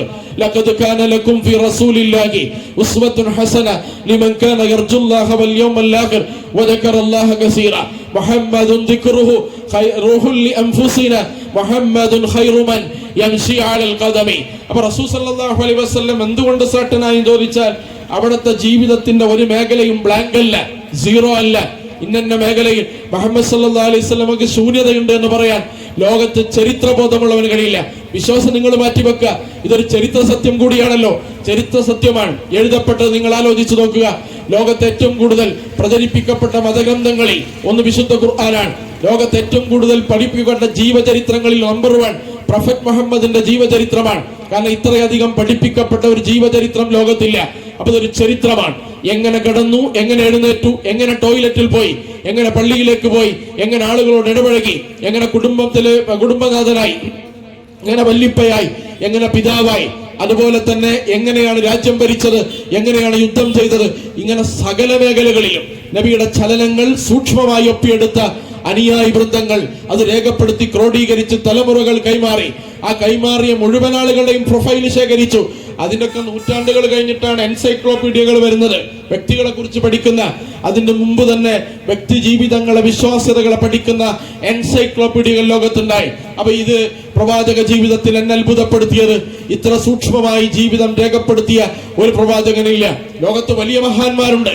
കാർൽ മാക്സ് ഉണ്ട്, ആഡം സ്മിത്ത് ഉണ്ട്, അതുപോലെ തന്നെ മഹാവിപ്ലവകാരികളുണ്ട്, അലക്സാണ്ടറിനെ പോലെയുള്ള വലിയ വലിയ രാജാക്കന്മാരുണ്ട്, നെപ്പോളിയനെ പോലുള്ള വലിയ വലിയ ഏകാധിപതികളുണ്ട്. പക്ഷെ അവരെങ്ങനെയാണ് ഉറങ്ങിയതെന്ന് ചരിത്രം രേഖപ്പെടുത്തിയിട്ടില്ല. അലക്സാണ്ടർ എങ്ങനെ നഖം മുറിച്ചു വന്നത് ചരിത്രത്തിൽ അറിയില്ല. കാർൽ മാക്സ് ടോയ്ലറ്റിൽ പോയപ്പോൾ ഏത് കാലാണ് ആദ്യം വെച്ചത് എന്ന് ലോകത്ത് എവിടെയും രേഖപ്പെടുത്തിയിട്ടില്ല. കാരണം അത് രേഖപ്പെടുത്തേണ്ട ആവശ്യം ലോകത്തിനില്ല. കാരണം അത് പിന്തുടരപ്പെടേണ്ട ജീവിതങ്ങളല്ല, അതൊരു ഫിലോസഫിയാണ്, അത് തത്വശാസ്ത്രമാണ്. അപ്പൊ പിന്തുടരപ്പെടേണ്ട ജീവിതമായി പ്രവാചകൻ മുഹമ്മദ് സല്ലല്ലാഹു അലൈഹി വസല്ലമയെ ലോകം വരച്ചു വെച്ചത് ചരിത്ര യാഥാർത്ഥ്യമാണ്. ഈ ചരിത്ര യാഥാർത്ഥ്യത്തെ, ആ ജീവിതത്തെ അളന്നു നോക്കുമ്പോൾ വലിയൊരു സമഗ്രതയും സമ്പൂർണതയും നിങ്ങൾക്ക് കാണാൻ കഴിയും. ആ സമ്പൂർണതയും സമഗ്രതയുമാണ് ഇസ്ലാം എന്ന് പറയുന്ന ആദർശം. ഈ ആദർശത്തെയാണ് നിങ്ങൾ പ്രബോധനം ചെയ്യേണ്ടത്, ഈ ആദർശത്തെയാണ് നിങ്ങൾ പ്രതിനിധീകരിക്കേണ്ടത്, ഈ ആദർശത്തെയാണ് നിങ്ങൾ പ്രചരിപ്പിക്കേണ്ടത് എന്നാണ് ഇസ്ലാമിക പ്രസ്ഥാനം പറയുന്നത്. അപ്പൊ നിങ്ങൾ യഥാർത്ഥത്തിൽ ഈ ആദർശത്തെ ശരിയായ രീതിയിൽ പ്രതിനിധീകരിക്കാൻ തയ്യാറാവുക എന്നതാണ്. കാരണം പ്രവാചക ജീവിതത്തിൽ നിങ്ങൾ ആലോചിച്ചു നോക്കുക. പ്രവാചക തിരുമേനി സല്ലല്ലാഹു അലൈഹി വസല്ലം മദീനയിലെത്തിയതിനു ശേഷം ആദ്യം നിർമ്മിച്ചത് ഏതാണ്? പള്ളിയാണ്. പള്ളി നിർമ്മിച്ചു. പള്ളി അനാഥ മക്കളുടെ സ്വത്താണ്. അവര് പ്രവാചകന് വെറുതെ കൊടുക്കാൻ തയ്യാറായി. പ്രവാചകൻ പറഞ്ഞു, നിങ്ങൾ അനാഥകളാണ്, നിങ്ങൾക്ക് സമ്പത്ത് വേണം, നിങ്ങൾ എനിക്കിത് തന്നാൽ ഈ സ്വത്ത് പിന്നെ നിങ്ങൾക്ക് അതിന്റെ പണം കിട്ടില്ല, അതുകൊണ്ട് ഞാൻ പണം തരാം, പൈസ തന്നിട്ട് എനിക്ക് ആ സ്വത്ത് തരിക. അങ്ങനെ നബി പണം കൊടുത്ത സ്വത്ത് വാങ്ങുകയാണ്. അവിടെ മനോഹരമായി പള്ളി നിർമ്മിക്കുകയാണ്. ആ പള്ളി നിർമ്മിക്കാൻ നേതൃത്വം നൽകിയത് മുഹമ്മദ് റസൂലുള്ളാഹി സ്വല്ലല്ലാഹു അലൈഹി വസല്ലമയാണ്. അതുപോലെ തന്നെ പള്ളിയിലെ ഇമാമും റസൂലുള്ളാഹി സ്വല്ലല്ലാഹു അലൈഹി വസല്ലമയാണ്. ആ പള്ളിയിലെ നായകൻ മുഹമ്മദ് റസൂലുള്ളാഹി സ്വല്ലല്ലാഹു അലൈഹി വസല്ലമയാണ്. ആ പള്ളി നിർമ്മിക്കാനുള്ള സ്ഥാനം നിർണയിച്ചു കൊടുത്തത് റൂഹുൽ അമീൻ ജിബ്രീൽ അലൈഹിസ്സലാമാണ്. അപ്പൊ ജിബ്രീൽ അലൈഹിസ്സലാം സ്ഥാനം കാണിച്ചു കൊടുത്തുന്നു. നബി ആ നിർമ്മാണത്തിന് നേതൃത്വം നൽകുന്നു. പള്ളി പണി പൂർത്തിയാകുന്നു. രണ്ടാമത് എന്താണ് നബി ഉണ്ടാക്കിയത്? മാർക്കറ്റാണ്. 2015-16 വരെ ഉംറക്കും ഹജ്ജിനൊക്കെ പോകുന്ന ആൾക്കറിയാം, അവിടെ സൗദി അറേബ്യ മാർക്കറ്റ് അടയാളപ്പെടുത്തിയിരുന്നു. അവിടെ കച്ചവടമൊന്നുമില്ല. പക്ഷേ നബി ഉണ്ടാക്കിയ മാർക്കറ്റ് എന്ന നിലയിൽ അതിന് ചരിത്ര പ്രാധാന്യമുണ്ട് എന്ന രീതിയിൽ അത് അടയാളപ്പെടുത്തി വെച്ചിരുന്നു. അങ്ങനെ മാർക്കറ്റ്, അതിന്റെ പ്രത്യേകത, ആ മാർക്കറ്റിനും സ്ഥാനം നിർണയിച്ചു കൊടുത്തത് ജിബ്രീൽ അലൈഹിസ്സലാമാണ്. ആ മാർക്കറ്റിന്റെ നേതൃത്വം നൽകിയത്, നിർമ്മാണത്തിന് നേതൃത്വം നൽകിയത് മുഹമ്മദ് റസൂലുള്ളാഹിയാണ്. പള്ളിയിലേക്ക് കയറുമ്പോൾ വലതുകാല് വെച്ച് കയറണം എന്ന് നബി തിരുമേനി പഠിപ്പിച്ചു. അല്ലാഹുമ്മ അഫ്തഹ് ലി അബ്വാബ റഹ്മതിക് എന്ന ദിക്ർ നിങ്ങൾ ചൊല്ലണം, പ്രാർത്ഥന ചൊല്ലണമെന്ന് പഠിപ്പിച്ചു. മാർക്കറ്റിലേക്ക് കയറുമ്പോഴും വലതുകാല് വെച്ച് കയറണം. ലാ ഇലാഹ ഇല്ലല്ലാഹ് വഹ്ദഹു ലാ ശരീക ലഹു ലഹുൽ മുൽക്കു വലഹുൽ ഹംദു യുഹ്യി വയുമീത് വഹുവ അലാ കുല്ലി ഷൈഇൻ ഖദീർ എന്ന ദിക്ർ ചൊല്ലി കയറണം, പ്രാർത്ഥന ചൊല്ലി കയറണം എന്ന് നബി തിരുമേനി പഠിപ്പിച്ചു. അപ്പൊ മാർക്കറ്റിന്റെ നിയമവും പള്ളിയുടെ നിയമവും രൂപപ്പെടുത്തിയത് പ്രവാചക തിരുമേനിയാണ്. ലോക ചരിത്രത്തിൽ ആരും അന്ന് പ്രവാചകനോട് ചോദിച്ചില്ല ഈ മാർക്കറ്റിൽ എന്ത് വിൽക്കണം, എന്ത് വിൽക്കണ്ട, എന്തൊക്കെയാണ് വിൽക്കാൻ അനുവദപ്പെട്ടത്, എങ്ങനെ വിൽക്കണം, അതിന്റെ രീതി എന്താണ്, അതിന്റെ പർച്ചേസിംഗ് രീതി എന്താണ്, അതിന്റെ സെയിൽ രീതി എന്താണ്, അതിന്റെ സംരംഭക രീതി എന്താണ് എന്നൊക്കെ നബി തിരുമേനി സല്ലല്ലാഹു അലൈഹി വസല്ലം പഠിപ്പിച്ചു കൊടുക്കാൻ. അസർ നിസ്കരിച്ച് വൈകുന്നേരം മദീന മാർക്കറ്റിൽ നബിയാണ് ഇറങ്ങുന്നത്. നബി ഇറങ്ങിയിട്ട് ആ മാർക്കറ്റിൽ വിൽക്കുന്ന സാധനത്തിന്റെ ഗുണനിലവാരം പരിശോധിക്കാൻ. അങ്ങനെയാണ് ഒരു മനുഷ്യൻ ഗോതമ്പ് വിൽക്കുന്ന നബിയുടെ ശ്രദ്ധയിൽപ്പെട്ടു. അതിന്റെ ചാക്കിന്റെ അടിയിൽ നനഞ്ഞ ഗോതമ്പും മുകളിൽ ഉണങ്ങിയ ഗോതമ്പും. അപ്പൊ നബി തിരുമേനി കൈ ഇങ്ങനെ താഴ്ത്തി നോക്കുമ്പോ അടിയിൽ നനയുകയാണ്. അപ്പൊ നബി സല്ലല്ലാഹു അലൈഹി വസല്ലം പറഞ്ഞു, ഇതിവിടെ ഇങ്ങനെ വിൽക്കാൻ പറ്റില്ല. നനഞ്ഞ ഗോതമ്പ് വേറെ ചാക്കിൽ വെക്കുക, ഉണങ്ങിയ ഗോതമ്പ് വേറെ ചാക്കിൽ വെക്കുക എന്നിട്ട് പറയാൻ. ഒരു സാധനത്തിന് അമിത വില ഈടാക്കുന്നവൻ, അതുപോലെ തന്നെ ഒരു സാധനത്തിന് ഇല്ലാത്ത ഗുണമുണ്ട് എന്ന് വാദിക്കുന്നവൻ, അതുപോലെ തന്നെ പൂഴ്ത്തി വെക്കുന്നവൻ, അതുപോലെ തന്നെ അതിന് കള്ളസാക്ഷ്യം പറയുന്നവൻ, ഇവരാരും എന്റെ കൂട്ടത്തിൽപ്പെട്ടവനല്ല, അവരാരും വിശ്വസ്തരല്ല, വിശ്വസ്തനായ കച്ചവടക്കാരനല്ല എന്ന് പ്രവാചക തിരുമേനി പഠിപ്പിക്കാൻ. അപ്പൊ യഥാർത്ഥത്തിൽ കച്ചവടം എന്താണ്? അപ്പൊ ആ മനുഷ്യൻ തിരിച്ചു ചോദിക്കണില്ല, നബിയെ അസർ നിങ്ങളുടെ പിന്നിലാണ് ഞാൻ നമസ്കരിച്ചത്, പള്ളിയിൽ നിങ്ങൾ ചെയ്യുന്നത് പോലെ ഞാൻ ചെയ്തു. ഇത് എന്റെ മാർക്കറ്റാണ്, ഞാൻ വാടക കൊടുക്കുന്നതാണ്, ഞാൻ ഹോൾസെയിൽ മാർക്കറ്റിന് പർച്ചേസ് ചെയ്ത് കൊണ്ടുവരുന്നതാണ്, ഇവിടെ ഇത് ക്രമീകരിച്ചു നിൽക്കുന്നത് ഞാനാണ്, ഇതിന്റെ സെയിൽ മെത്തേഡ് എന്താണ് എന്ന് ഞാനാണ് തീരുമാനിക്കേണ്ടത് എന്ന് തിരിച്ചു നബിയോട് ചോദിച്ചില്ല. കാരണം മാർക്കറ്റിലെയും നേതാവായി മുഹമ്മദ് സല്ലല്ലാഹു അലൈഹി വസല്ലമയെ അവർ അംഗീകരിച്ചു. അപ്പൊ ഇതാണ് സമഗ്രതയുടെ അടയാളം എന്ന് പറയുന്നത്. ആത്മീയവും രാഷ്ട്രീയവും സാമ്പത്തികവുമായ അതുപോലെ തന്നെ സാമൂഹ്യ പ്രവർത്തനങ്ങളുമായി ബന്ധപ്പെട്ട ഒരു മാനിഫെസ്റ്റോ തന്റെ ജീവിതത്തിലൂടെ ക്രമീകരിച്ച ജനനായകനാണ് മുഹമ്മദ് റസൂലുള്ളാഹി സ്വല്ലല്ലാഹു അലൈഹി വസല്ലം. നിങ്ങൾ ആലോചിച്ചു നോക്കേണ്ടത്, നബി തിരുമേനിയുടെ ജീവിതത്തിന്റെ ഒരു ഏടെടുത്ത് പരിശോധിച്ചാൽ തന്നെ അത് ധാരാളം നമുക്ക് വിശദീകരിക്കേണ്ടി വരും. നബി തിരുമേനി സല്ലല്ലാഹു അലൈഹി വസല്ലമയുടെ സ്വഭാവം, അവിടുത്തെ ആദർശ പ്രചാരണം, അവിടുത്തെ രീതി. അപ്പൊ യഥാർത്ഥത്തിൽ ഈ ജീവിത രീതിയുടെ പ്രത്യേകത എന്താണ്? അത് ഇസ്ലാമിന്റെ സവിശേഷതയാണ്. ആ ഇസ്ലാമിനെ ഏറ്റക്കുറച്ചിലില്ലാതെ ഈ രാജ്യത്ത് പ്രതിനിധീകരിക്കുകയും പ്രചരിപ്പിക്കാനും ചെയ്യാനുള്ള ബാധ്യത മുസ്ലിം സമൂഹത്തിനുണ്ട് എന്ന് നമ്മൾ വിശ്വസിക്കുന്നു. അതുപോലെ തന്നെ നമുക്കറിയാം, നിങ്ങൾ ആലോചിച്ചു നോക്കേണ്ടത്, ഇവിടെ ഈ ഇസ്ലാമിന്റെ സവിശേഷത എന്താണ്? ഒന്നാമത്തെ സവിശേഷത, അത് ദൈവികമാണ്, മനുഷ്യനിർമ്മിതമല്ല. മനുഷ്യനിർമ്മിതമായ പ്രത്യയശാസ്ത്രങ്ങൾ ലോകത്ത് ഉദയം ചെയ്ത അതേ വേഗത്തിൽ അസ്തമിച്ചത് ലോകം കണ്ടതാണ്. അനേകം ആളുകളെ കൂട്ടക്കൊല ചെയ്തു. അവരുടെ കബന്ധങ്ങൾക്ക് മീതെ മനുഷ്യൻ കെട്ടിപ്പൊക്കിയ അച്ചകളും അവരുടെ ഫിലോസഫികളും തത്വശാസ്ത്രങ്ങളും അധികാര സിംഹാസനത്തിലേക്ക് വളരെ വേഗം നടന്നെടുത്തു, ഒരു പച്ചപ്പ് പോലെ. പക്ഷെ ഒരു വെയിൽ കൊണ്ടപ്പോ കരിഞ്ഞു വീണു. ആ പ്രത്യയശാസ്ത്രങ്ങളെല്ലാം തകർന്നു. സോവിയറ്റ് യൂണിയൻ എന്ന് പറയുന്ന ചരിത്രം നമുക്കറിയാം. ആ ചരിത്രം നിങ്ങൾ പരിശോധിച്ചാൽ അതിന്റെ വിശദാംശങ്ങളിലേക്ക് സഖാവ് ഗോർബച്ചേവ് 1990കളുടെ ആദ്യത്തിൽ സോവിയറ്റ് യൂണിയൻ പിരിച്ചുവിടുമ്പോ എന്തുകൊണ്ടത് പിരിച്ചുവിട്ടു എന്ന് ചോദിച്ചാൽ പിരിച്ചുവിടാൻ സന്നദ്ധമായ ഒരു അവസ്ഥയിലേക്ക് അത് എത്തിയിരുന്നുവെന്ന് നമുക്കറിയാം. അപ്പൊ മനുഷ്യനിർമ്മിത പ്രത്യയശാസ്ത്രങ്ങൾ ലോകത്തെങ്ങനെയാണ് ഇല്ലാതെയായത്? അതുകൊണ്ട് ദൈവികമായ പ്രത്യയശാസ്ത്രം എന്നത് ഇസ്ലാമിന്റെ ഏറ്റവും പ്രധാനപ്പെട്ട സവിശേഷതയാണ്. രണ്ടാമത്തെ സവിശേഷത എന്താണ്? സന്തുലിതമാണ് ഇസ്ലാം എന്ന് പറയുന്നത്. അതിന്റെ ആത്മീയ കാര്യങ്ങൾ, അതിന്റെ രാഷ്ട്രീയ നിലപാടുകൾ, അതിന്റെ സാമൂഹ്യ സന്നദ്ധ സേവന നിലപാടുകൾ, ഇതിലെല്ലാം അസന്തുലിതത്വമില്ല, എക്സ്ട്രീമിസം ഇല്ല, തീവ്രതയില്ല, സന്തുലിതത്വമുണ്ട് എന്നാണ്. മധ്യമിതത്വമുണ്ട് എന്നതാണ്. അപ്പൊ സന്തുലിതമായ ആദർശമാണ് ഇസ്ലാം എന്ന് പറയുന്നത്. അതുപോലെ തന്നെ അതിന്റെ മൂന്നാമത്തെ സവിശേഷത എന്താണ്? സമ്പൂർണ്ണ ജീവിത വ്യവസ്ഥയാണ്, സമഗ്ര ജീവിത വ്യവസ്ഥയാണ്. അത് കംപ്ലീറ്റും കോംപ്രഹെൻസീവുമാണ്. നമ്മുടെ ജീവിതത്തിന്റെ ഏതെങ്കിലും ഒരു ഭാഗത്ത് മാത്രം അത് ഫിറ്റാക്കാൻ കഴിയില്ല. നമ്മുടെ ജീവിതത്തിന്റെ ഹോൾ മുഴുവനായ കാര്യങ്ങളിലേക്കും അതിനെ സന്നിവേശിപ്പിക്കാൻ നമുക്ക് കഴിയും. നാലാമത്തെ അതിന്റെ സവിശേഷത എന്താണെന്ന് ചോദിച്ചാൽ അതിന് ഇലാസ്തികതയുണ്ട്. ലോകത്തെവിടെ ജീവിക്കുന്ന മനുഷ്യനും, ചൂടിൽ ജീവിക്കുന്ന മനുഷ്യൻ, ശീതകാലത്ത് ജീവിക്കുന്ന മനുഷ്യൻ, നഗരത്തിന്റെ ഓരങ്ങളിൽ ജീവിക്കുന്ന മനുഷ്യൻ, നഗരത്തിന്റെ മധ്യത്തിൽ ജീവിക്കുന്ന മനുഷ്യൻ, വനാന്തരങ്ങളിൽ ജീവിക്കുന്ന മനുഷ്യൻ, അതുപോലെ തന്നെ വിദ്യാസമ്പന്നൻ, അതുപോലെ തന്നെ പാമരൻ, എല്ലാവർക്കും ഒരുപോലെ പിൻപറ്റാൻ പറ്റുന്ന മുറൂനത്ത്, ഇലാസ്തികത, ഫ്ലെക്സിബിലിറ്റി ഈ ആദർശത്തിന്റെ ഏറ്റവും വലിയ പ്രധാനപ്പെട്ട ഘടകമാണ്. അതുകൊണ്ട് ഈ ആദർശത്തിന്റെ മറ്റൊരു പ്രത്യേക ഘടകം എന്ന് പറയുന്നത് നമുക്കറിയാം, പ്രവാചക തിരുമേനി സല്ലല്ലാഹു അലൈഹി വസല്ലം അവിടുത്തെ ജീവിതത്തിൽ വളരെ എളുപ്പമുള്ള ഒരു ആദർശമാണ്. ഇന്നദ്ദീന യുസ്റുൻ വലൻ യുശാദദ്ദീന ഇല്ലാ ഗലബഹു. ഇത് വളരെ എളുപ്പമുള്ള ഒരു ആശയമാണ്. വളരെ സങ്കീർണതയുള്ള, സങ്കുചിതത്വമുള്ള, അതുപോലെ തന്നെ കെട്ടിക്കൊടുക്കുള്ള, പ്രയാസമുള്ള, ആളുകൾക്ക് അപ്രോച്ച് ചെയ്യാൻ ബുദ്ധിമുട്ടുള്ള ആദർശമല്ല, ഒരാശയമല്ല ഇസ്ലാം എന്ന് പറയുന്നത്. ഈ സവിശേഷത എന്തുകൊണ്ടുണ്ടായി? കാരണം മനുഷ്യനെ സൃഷ്ടിച്ച ദൈവം തന്നെ മനുഷ്യന് ആവശ്യമുള്ള ഒരു ആദർശ പ്രത്യയശാസ്ത്രം ഭൂമിയിലേക്ക് നൽകുകയാണ്. ആ നൽകുന്നത് മനുഷ്യന്റെ ദൗർബല്യങ്ങളും മനുഷ്യന്റെ മേന്മകളും മനുഷ്യന്റെ മെറിറ്റും ഡിമെറിറ്റ്സും അറിയുന്ന ദൈവത്തിനാണ്. കാരണം നമ്മളെ പ്രൊഡക്റ്റ് ആ പ്രൊഡ്യൂസർക്കാണ് ഏറ്റവും കൂടുതൽ അറിയാം. നമ്മളൊരു പ്രൊഡക്റ്റാണ്, ആ പ്രൊഡ്യൂസർക്ക് അറിയാം ഇതിന്റെ ചാബല്യം എന്താണ്, ഇതിന്റെ കരുത്ത് എന്താണ്, ഇതിന്റെ നേട്ടം എന്താണ്, ഇതിന്റെ കോട്ടങ്ങൾ എന്താണ്. അപ്പൊ എങ്ങനെയാണ് അത് ജീവിതത്തെ പിന്തുടരേണ്ടത് എന്ന കാര്യത്തിൽ വളരെ വ്യക്തമായ നിർദ്ദേശങ്ങൾ ദൈവം തമ്പുരാൻ നൽകി. ആ നിർദ്ദേശങ്ങൾ ഇലാഹിയായ, റൂഹിയായ, ദൈവികമായ ഒരാശയമായി നേരത്തെ ഞാൻ തുടക്കത്തിൽ സൂചിപ്പിച്ചതുപോലെ ഈ പ്രപഞ്ച വിവക്തയോട് താദാമ്യം ചെയ്യുന്ന ഒരു വിവക്തയായി ഇതിനെ പരിചയപ്പെടുത്തുകയാണ്. അപ്പൊ ഈ പരിചയപ്പെടുത്തിയ വിവക്തയുടെ ഏറ്റവും പ്രധാനപ്പെട്ട ഭാഗം അത് ദൈവികമാണ് എന്നതാണ്. അതുകൊണ്ട് ഇതിന്റെ ആത്മീയ തലം ഏറ്റവും ആഴമുള്ള ആത്മീയ തലമാണ്.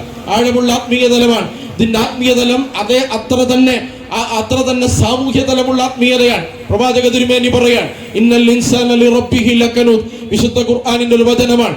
ഈ വചനത്തിൽ പ്രവാചക തിരുമേനി സല്ലല്ലാഹു അലൈഹി വസല്ലം പറയാൻ അദ്ദേഹത്തോട് അനുയായികൾ ചോദിക്കാൻ വമനിൽ കനൂദ് യാ റസൂലല്ലാഹ്, സിട്ടാവിനോട് ഏറ്റവും കൂടുതൽ നന്ദി കേട് കാണിച്ചവൻ ആരാണ് നബിയെ എന്ന് ചോദിച്ചപ്പോൾ നബി തിരുമേനി പറയാൻ 4 കാര്യങ്ങളാണ്.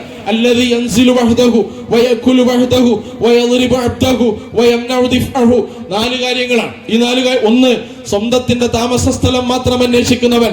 രണ്ടാമത്തേത്, സ്വന്തത്തിന് തിന്നാൻ വേണ്ടി മാത്രം സമ്പാദിക്കുന്നവൻ എന്ന് പറഞ്ഞാൽ സ്വന്തം കാര്യം സിന്ദാബാൻ നോക്കുന്ന മനുഷ്യൻ. മൂന്നാമത്തെ എന്താണ്? വയദ്രിബു അബ്ദഹു, കീഴിൽ ജോലി ചെയ്യുന്ന ആളുകളോട് വളരെ മോശമായി പെരുമാറുന്നവൻ. നാലാമത്തെ എന്താണ്? ഒരു ഉപകാരം അയാൾ ചെയ്യൂല, സ്വന്തം നിലക്ക് ഒരു ഉപകാരം ചെയ്യില്ല. പക്ഷെ വേറെ ആരെങ്കിലും ഉപകാരം ചെയ്താൽ അത് മുടക്കുന്നവൻ, അത് തടയുന്നവൻ. ഇതിൽ സൃഷ്ടാവുമായിട്ട് ബന്ധപ്പെട്ട ഒരു കാര്യമില്ല, മുഴുവൻ സൃഷ്ടികളുമായി ബന്ധപ്പെട്ടതാണ്. പക്ഷേ സൃഷ്ടാവിനോട് ഒരു മനുഷ്യൻ നന്ദികേട് കാണിക്കുന്നത് സൃഷ്ടിയോട് നന്ദികേട് കാണിക്കുമ്പോഴാണ്. നിങ്ങൾ ആലോചിച്ചു നോക്കൂ, ഈ സാമൂഹികതയുടെ ആഴമുള്ള ഒരു ഫിലോസഫിയാണ് ഇതിന്റെ ആത്മീയത എന്ന് പറയുന്നത്. പരലോകത്തെത്തുന്ന സന്ദർഭത്തിൽ ദൈവം തമ്പുരാൻ ചോദിക്കുമ്പോൾ നീ എന്തുകൊണ്ട് എനിക്ക് വെള്ളം തന്നില്ല? അന്ന് നമ്മൾ പറയും, നിനക്കെന്തിനാണ് വെള്ളം? നീ ലോകാധിരാജനാണ്, ജഗന്നിയന്താവാണ്, ജഗം നിയന്ത്രിച്ച് പരിപാലിക്കുന്നവനാണ്, നിനക്ക് ഞാൻ എന്തിനു വെള്ളം തരണം? അപ്പൊ ദൈവം തമ്പുരാൻ പറയും, സൃഷ്ടാവ് പറയും, എന്റെ ഇന്നാലിനടിമ സൃഷ്ടി ദാഹിച്ചു വലഞ്ഞപ്പോ അവന്റെ അടുത്ത് കുടിവെള്ളവുമായി എത്തിയിരുന്നെങ്കിൽ എന്നെ അവിടെ കാണാമായിരുന്നു. ഏറ്റവും ശ്രേഷ്ഠമായ ദാനധർമ്മം ഏതാണ് പ്രവാചകരെ? അഫ്ളലു സദഖത്തി യാ റസൂലല്ലാഹ് സഖയുൽ മാ, കുടിവെള്ളം എത്തിക്കലാണ്. വെള്ളത്തിന് മുട്ടുണ്ടാകുമ്പോ, വെള്ളത്തിന് പ്രയാസമുണ്ടാകുമ്പോ നീ കുടിവെള്ളം ഒരു വണ്ടിയിൽ കയറ്റി ആ വീട് വീടാന്തരം സപ്ലൈ ചെയ്യുക. അല്ലെങ്കിൽ ഒരു ഗ്രാമത്തിൽ കുടിവെള്ളമില്ലാത്തടത്ത് കിണർ കുടിച്ചു കൊടുക്കുക, അവർക്ക് വെള്ളം എത്തിച്ചു കൊടുക്കുക. ഇതാണ് ദാനധർമ്മങ്ങളിൽ ഏറ്റവും ശ്രേഷ്ഠമെന്ന് പ്രവാചക തിരുമേനി. അതുകൊണ്ട് എനിക്ക് എന്തുകൊണ്ട് വെള്ളം തന്നില്ല എന്ന് ദൈവം തമ്പുരാൻ ചോദിക്കും. രണ്ടാമത് ചോദിക്കും, എനിക്ക് എന്തുകൊണ്ട് വസ്ത്രം തന്നില്ല? അതുകൊണ്ട് നിനക്കെന്തിനാണ് വസ്ത്രം? നീ ജഗന്നിയന്താവാൻ എന്ന് തിരിച്ചു നമ്മൾ ചോദിക്കും. ആ സമയത്ത് ഇങ്ങോട്ട് ദൈവം തമ്പുരാൻ പറയും, സൃഷ്ടാവ് പറയും, എന്റെ ഇന്നാലിനടിമ നഗ്നത വെളിപ്പെട്ട് നടന്നിരുന്ന ഒരു കാലമുണ്ട്. വസ്ത്രം വാങ്ങാൻ കാശില്ലാത്ത സമയത്ത് അവന്റെ ഉള്ളിലേക്ക് ഒരു ജോഡി വസ്ത്രവുമായി നീ എത്തിയിരുന്നെങ്കിൽ എന്നെ അവിടെ കാണാമായിരുന്നു. നിങ്ങൾ ആലോചിച്ചു നോക്കൂ, സൃഷ്ടാവും സൃഷ്ടിയും തമ്മിലുള്ള അഭേദ്യമായ സമന്വയമാണ് ആത്മീയതയുടെ തലമെന്ന് പറയുന്നത്. ആത്മീയതയുടെ തലമെന്ന് പറയുന്നത് നിങ്ങളുടെ പള്ളി മൂലകളിലും അതുപോലെ തന്നെ ആരാധനകളിലും അനുഷ്ഠാനങ്ങളിലും മാത്രം വചനമിരുന്നു കൊണ്ട് നേടാൻ പറ്റുന്ന ഒരു ആത്മീയത ഇസ്ലാം പഠിപ്പിച്ചില്ല, പ്രവാചകൻ പഠിപ്പിച്ചില്ല. എന്ന് മാത്രമല്ല ഒരാളുടെ പ്രശ്നം പരിഹരിക്കാൻ നീ പള്ളിയിൽ ഭജനമിരിക്കുന്ന സമയത്ത്, എഴുത്തിക്കാഫിരിക്കുന്ന സമയത്ത് ആ മനുഷ്യന്റെ പ്രശ്നം പരിഹരിക്കാൻ വേണ്ടി ഇറങ്ങിപ്പുറപ്പെട്ടാൽ 1000 ദിവസം ആ പള്ളിയിൽ ഭജനമിരിക്കുന്നതിനേക്കാൾ ശ്രദ്ധതയുണ്ട് എന്ന് പ്രവാചക തിരുമേനി പഠിപ്പിക്കാൻ. കാരണം മനുഷ്യനെയും സൃഷ്ടിയെയും സൃഷ്ടാവിനെയും സമന്വയിപ്പിച്ച ഒരു സ്പിരിച്വാലിറ്റി, ഒരു ആത്മീയതയുടെ ഭാവമാണ് മുഹമ്മദ് മുസ്തഫ സല്ലല്ലാഹു അലൈഹി വസല്ലം. അതുകൊണ്ടാണ് മൈക്കിൾ ചാട്ട് പറയുന്നത്, 100 ആളെ കുറിച്ച് ഞാൻ പഠിച്ചു, 100 ആളെ കുറിച്ച് പഠിച്ചു. പക്ഷെ എങ്ങനെ പഠിച്ചാലും ഒന്നാമതായി എനിക്ക് എഴുതേണ്ടി വന്നത് മുഹമ്മദ് റസൂലുള്ളാഹിയെ കുറിച്ചാണ്. കാരണം എന്താണ്? നിങ്ങൾ അന്വേഷിച്ചു നോക്കൂ.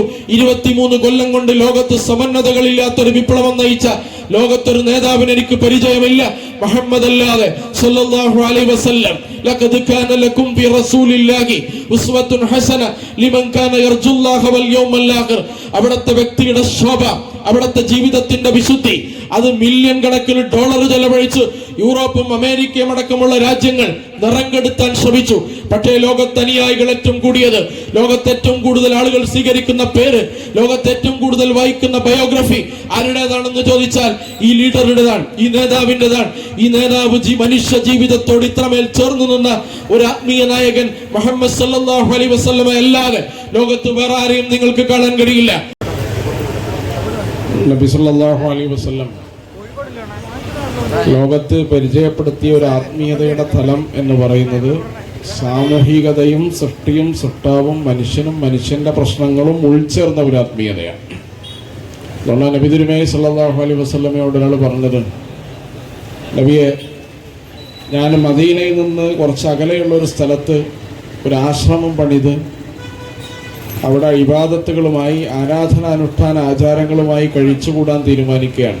ഞാനിനി പട്ടണത്തിലേക്ക് നഗരത്തിലേക്കില്ല. നബി സല്ലല്ലാഹു അലൈഹി വസല്ലം അയാളെ പ്രോത്സാഹിപ്പിക്കല്ലേ. കാരണം ഇസ്ലാമിൻ്റെ ആത്മീയത എന്ന് പറയുന്നത് ജനങ്ങളിൽ അകന്നു ജീവിക്കലല്ല, ബ്രഹ്മചര്യമല്ല. ഇസ്ലാം ആളുകൾക്കിടയിൽ ജീവിക്കുകയും അവരെ അഭിമുഖീകരിക്കലും അവരുടെ പ്രശ്നങ്ങൾ പരിഹരിക്കലും അവരെ ചേർത്ത് പിടിക്കലും അവരുടെ പ്രയാസങ്ങളും ബുദ്ധിമുട്ടുകളെയും പരിഹാരങ്ങൾ നിർദ്ദേശിക്കലും അവരിൽ നിന്നുണ്ടാവുന്ന പ്രയാസങ്ങളും ബുദ്ധിമുട്ടുകളും സഹിക്കലും ക്ഷമിക്കലുമല്ല ആത്മീയതയുടെ ഭാഗമായിട്ടാണ് ഇസ്ലാം പഠിപ്പിക്കുന്നത്. അപ്പോൾ ഇസ്ലാമിൻ്റെ ആത്മീയതയുടെയും പ്രതലം എന്ന് പറഞ്ഞ് സാമൂഹികതയും മനുഷ്യൻ്റെയും സൃഷ്ടാവിൻ്റെയും ഇടയിലുള്ള ഏറ്റവും പ്രധാനപ്പെട്ട ബന്ധങ്ങളുടെയും ഒക്കെ ഉത്സാരമാണ് സ്പിരിച്വാലിറ്റി, ആത്മീയത എന്ന് പറയുന്നത്. അപ്പോൾ ഇസ്ലാം എന്ന് പറയുന്ന ഈ സന്തുലിതമായ ആദർശത്തെ നിങ്ങൾ ഇങ്ങനെ പഠിപ്പിക്കണം, ഇങ്ങനെ മനസ്സിലാക്കണം, ഇങ്ങനെ പ്രചരിപ്പിക്കണം, ഇങ്ങനെയാണ് അതിനെ പ്രതിനിധീകരിക്കേണ്ടത് എന്നതാണ് ഇന്ത്യയിൽ ഇസ്ലാമിക പ്രസ്ഥാനം 7.5 പതിറ്റാണ്ട് കാലമായി പറഞ്ഞുകൊണ്ടിരിക്കുന്നത്. ഇസ്ലാമിൻ്റെ ഒരു സവിശേഷതയായി അത് മനസ്സിലാക്കുന്നത് ഏറ്റക്കുറച്ചിലില്ലാതെ ഈ രാജ്യത്തത് അതിനെ പ്രചരിപ്പിക്കുന്നതും ഏറ്റെടുക്കുന്നതും പ്രതിനിധീകരിക്കുന്നതും ഈ തലത്തിൽ നിന്നുകൊണ്ടാണ്. അപ്പോൾ യഥാർത്ഥത്തിൽ നബി സല്ലല്ലാഹു അലൈഹി വസല്ലമയുടെ ജീവിതത്തിൽ നിങ്ങൾ ആലോചിച്ച് നോക്കാൻ, നബി തിരുമേനി ഒരു പുരോഹിതനായിരുന്നില്ല. നബി സല്ലല്ലാഹു അലൈഹി വസല്ലം ഒരു വിമോചന നായകനാണ്. വിമോചന നായകൻ എന്ന് പറഞ്ഞാൽ അനീതിക്കെതിരെ പ്രത്യക്ഷമായി നബി സമരം ചെയ്ത ആളാണ്. അതുപോലെ തന്നെ അനീതിയും അക്രമവും അതുപോലെ തന്നെ മർദ്ദനവും കണ്ടാൽ നോക്കി നിൽക്കാത്ത പ്രവാചകനാണ്. നബി സല്ലല്ലാഹു അലൈഹി വസല്ലമ അക്രമത്തിനെതിരെ മർദ്ദകനെതിരെ മർദ്ദിതനെ ചേർത്ത് പിടിക്കുന്ന പ്രകൃതമാണ് നബി സല്ലല്ലാഹു അലൈഹി വസല്ലമക്ക് ഉണ്ടായിരുന്നത്. നിങ്ങൾ ആലോചിച്ച് നോക്കുക, ഇന്ത്യയിൽ മർദ്ദകരായ ജനവിഭാഗങ്ങളുണ്ട്, മർദ്ദകരായ ആളുകളുണ്ട്. ഇപ്പൊ മോബ് ലിഞ്ചിങ് എന്ന പേരിൽ നിങ്ങൾ ആലോചിച്ച് നോക്കുക, കഴിഞ്ഞ ഒരു 5-6 മാസമായി പശുവിന്റെ പേരിൽ ആൾക്കൂട്ട കൊലപാതകം എന്ന പേരിൽ 26 പേരിൽ മോബ് ലിഞ്ചിങ്ങിന് വിധേയമായി ഇവിടെ കൊല ചെയ്യപ്പെട്ടിരിക്കുകയാണ്. അപ്പൊ യഥാർത്ഥത്തിൽ ഇവിടെ വാഫിൽ ജുനൈദിനെ പോലെയുള്ള, മുഹമ്മദ് അഖിലാഖിനെ പോലെയുള്ള, അഫ്രൂസുൽ ഖാനെ പോലെയുള്ള, ഇങ്ങനെ ധാരാളം, മുഹമ്മദ് വസീമിനെ പോലെയുള്ള 8 വയസ്സായ കുട്ടി മുതൽ അഖിലാഖ് പോലെ വൃദ്ധനായ ആള് വരെയുള്ള ഒരു വലിയ നിര. ആ വലിയ നിര എന്തിനാണ് കൊല ചെയ്യപ്പെട്ടെന്ന് ചോദിച്ചാൽ സംഘപരിവാറിന്റെ ആൾക്കൂട്ട കൊലപാതകമാണ്. നമ്മുടെ മോബ് ലിഞ്ചിങ് എന്ന് പറയും. പക്ഷെ അതിന് കൃത്യമായ ഒരു ആശയമുണ്ട്, ഒരു പ്രത്യയശാസ്ത്രമുണ്ട്. ആ പ്രത്യയശാസ്ത്രം ഹിംസാത്മകമായ പ്രത്യയശാസ്ത്രമാണ്. ആ പ്രത്യയശാസ്ത്രം മർദ്ദകന്റെ പ്രത്യയശാസ്ത്രമാണ്. അപ്പൊ അതിന്റെ മർദ്ദനത്തിന് വിധേയമാവുന്ന ആളുകളെ ചേർത്ത് പിടിക്കുക. ഇസ്രായേൽ എന്ന് പറയുന്ന രാഷ്ട്രം ഇന്ന് നടത്തിക്കൊണ്ടിരിക്കുന്ന നരനായാട്ടറിയാം. ലെബനോനിലും പലസ്തീനിലും നിങ്ങൾ ആലോചിച്ചു നോക്കുക, സകല മനുഷ്യാവകാശങ്ങളും ലംഘിച്ചുകൊണ്ടിരിക്കുകയാണ്. സകല മനുഷ്യാവകാശങ്ങൾ എന്ന് പറഞ്ഞാൽ ഈ ഗസ യുദ്ധത്തിൽ ഏകദേശം 100ഓളം UN വളണ്ടിയർമാർ കൊല ചെയ്യപ്പെട്ടു. ഒരു UN വളണ്ടിയർ ഏതെങ്കിലും ഒരു രാജ്യത്ത് കൊല ചെയ്യപ്പെട്ടാൽ UNയുടെ നിലപാടെന്താണ്? ലോകരാജ്യങ്ങളുടെ നിലപാടെന്താണ്? അപ്പോൾ ഇവിടെ 90ഓളം UN വളണ്ടിയർമാരെ കൊല ചെയ്തു ഇസ്രായേൽ. അതുപോലെ തന്നെ ലോകത്ത് റെപ്യൂട്ടഡായ 50ലധികം പത്രപ്രവർത്തകർ ഇസ്രായേൽ കൊല ചെയ്യപ്പെട്ടു. 200ലധികം ആരാധനാലയങ്ങൾ, പുരാതന ചർച്ച് മുതൽ പള്ളി മുതൽ അതുപോലെ തന്നെ മസ്ജിദുകൾ മുതൽ ഇസ്രായേൽ തകർത്ത് തരിപ്പണമാക്കി. സ്കൂളുകൾ തകർത്ത് തരിപ്പണമാക്കി. അഭയാർത്ഥി ക്യാമ്പിൽ ലോക യുദ്ധ ചരിത്രത്തിൽ ഒരിക്കലും അഭയാർത്ഥി ക്യാമ്പിൽ ബോംബിടാറില്ല. ഇസ്രായേൽ ബോംബിട്ടു. ഹോസ്പിറ്റൽ ബോംബിട്ടു. ഏകദേശം 40ലധികം ഹോസ്പിറ്റലുകൾ ഇസ്രായേൽ തകർത്തു. രോഗികളായ പിഞ്ചു കുഞ്ഞുങ്ങളായ ആളുകൾ.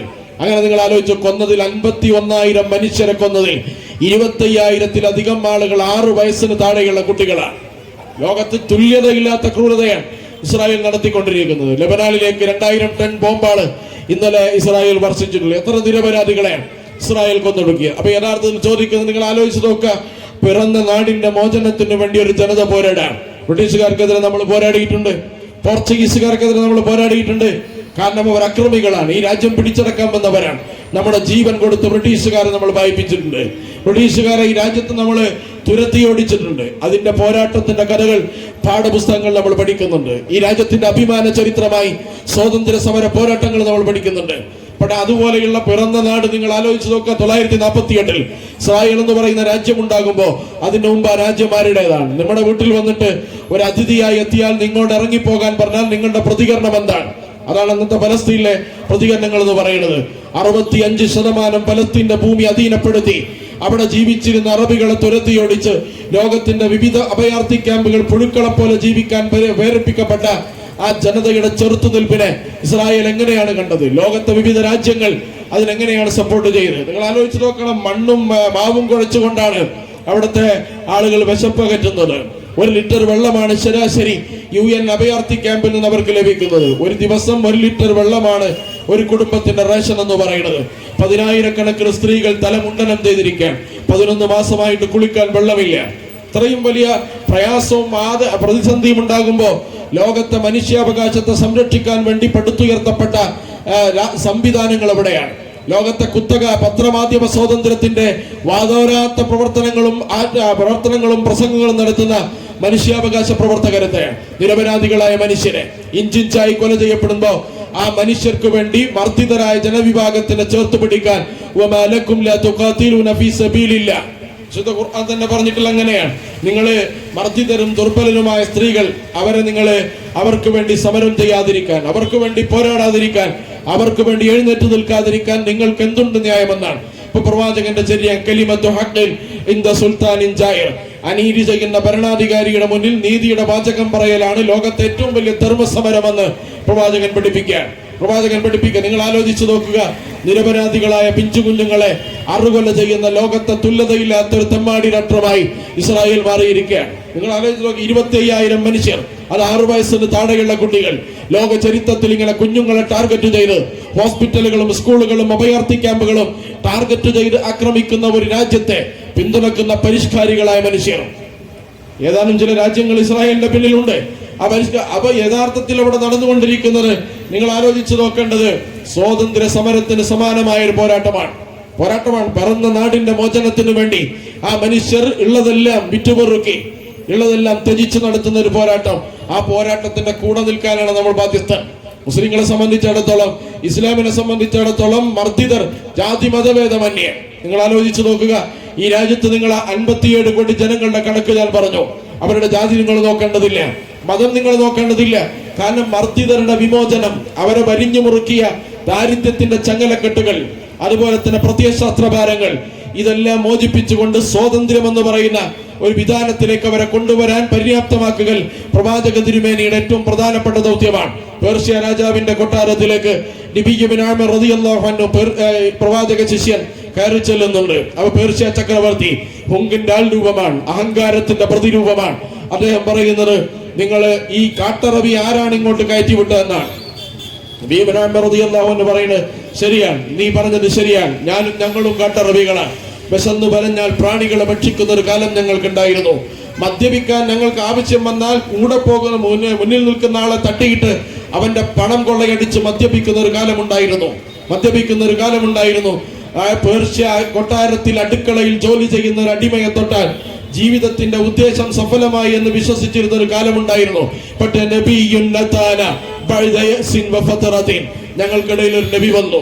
ആ നബിയാണ് യഥാർത്ഥത്തിൽ ചെരുപ്പിടാതെ പിന്നിക്കേറിയ വസ്ത്രവുമായി സർവായുധ സജ്ജനായ നിന്റെ കൊട്ടാരത്തിൽ നിവർന്നു നിൽക്കാൻ കാട്ടറബിയായി എന്നെ പ്രേരിപ്പിക്കുന്നത്.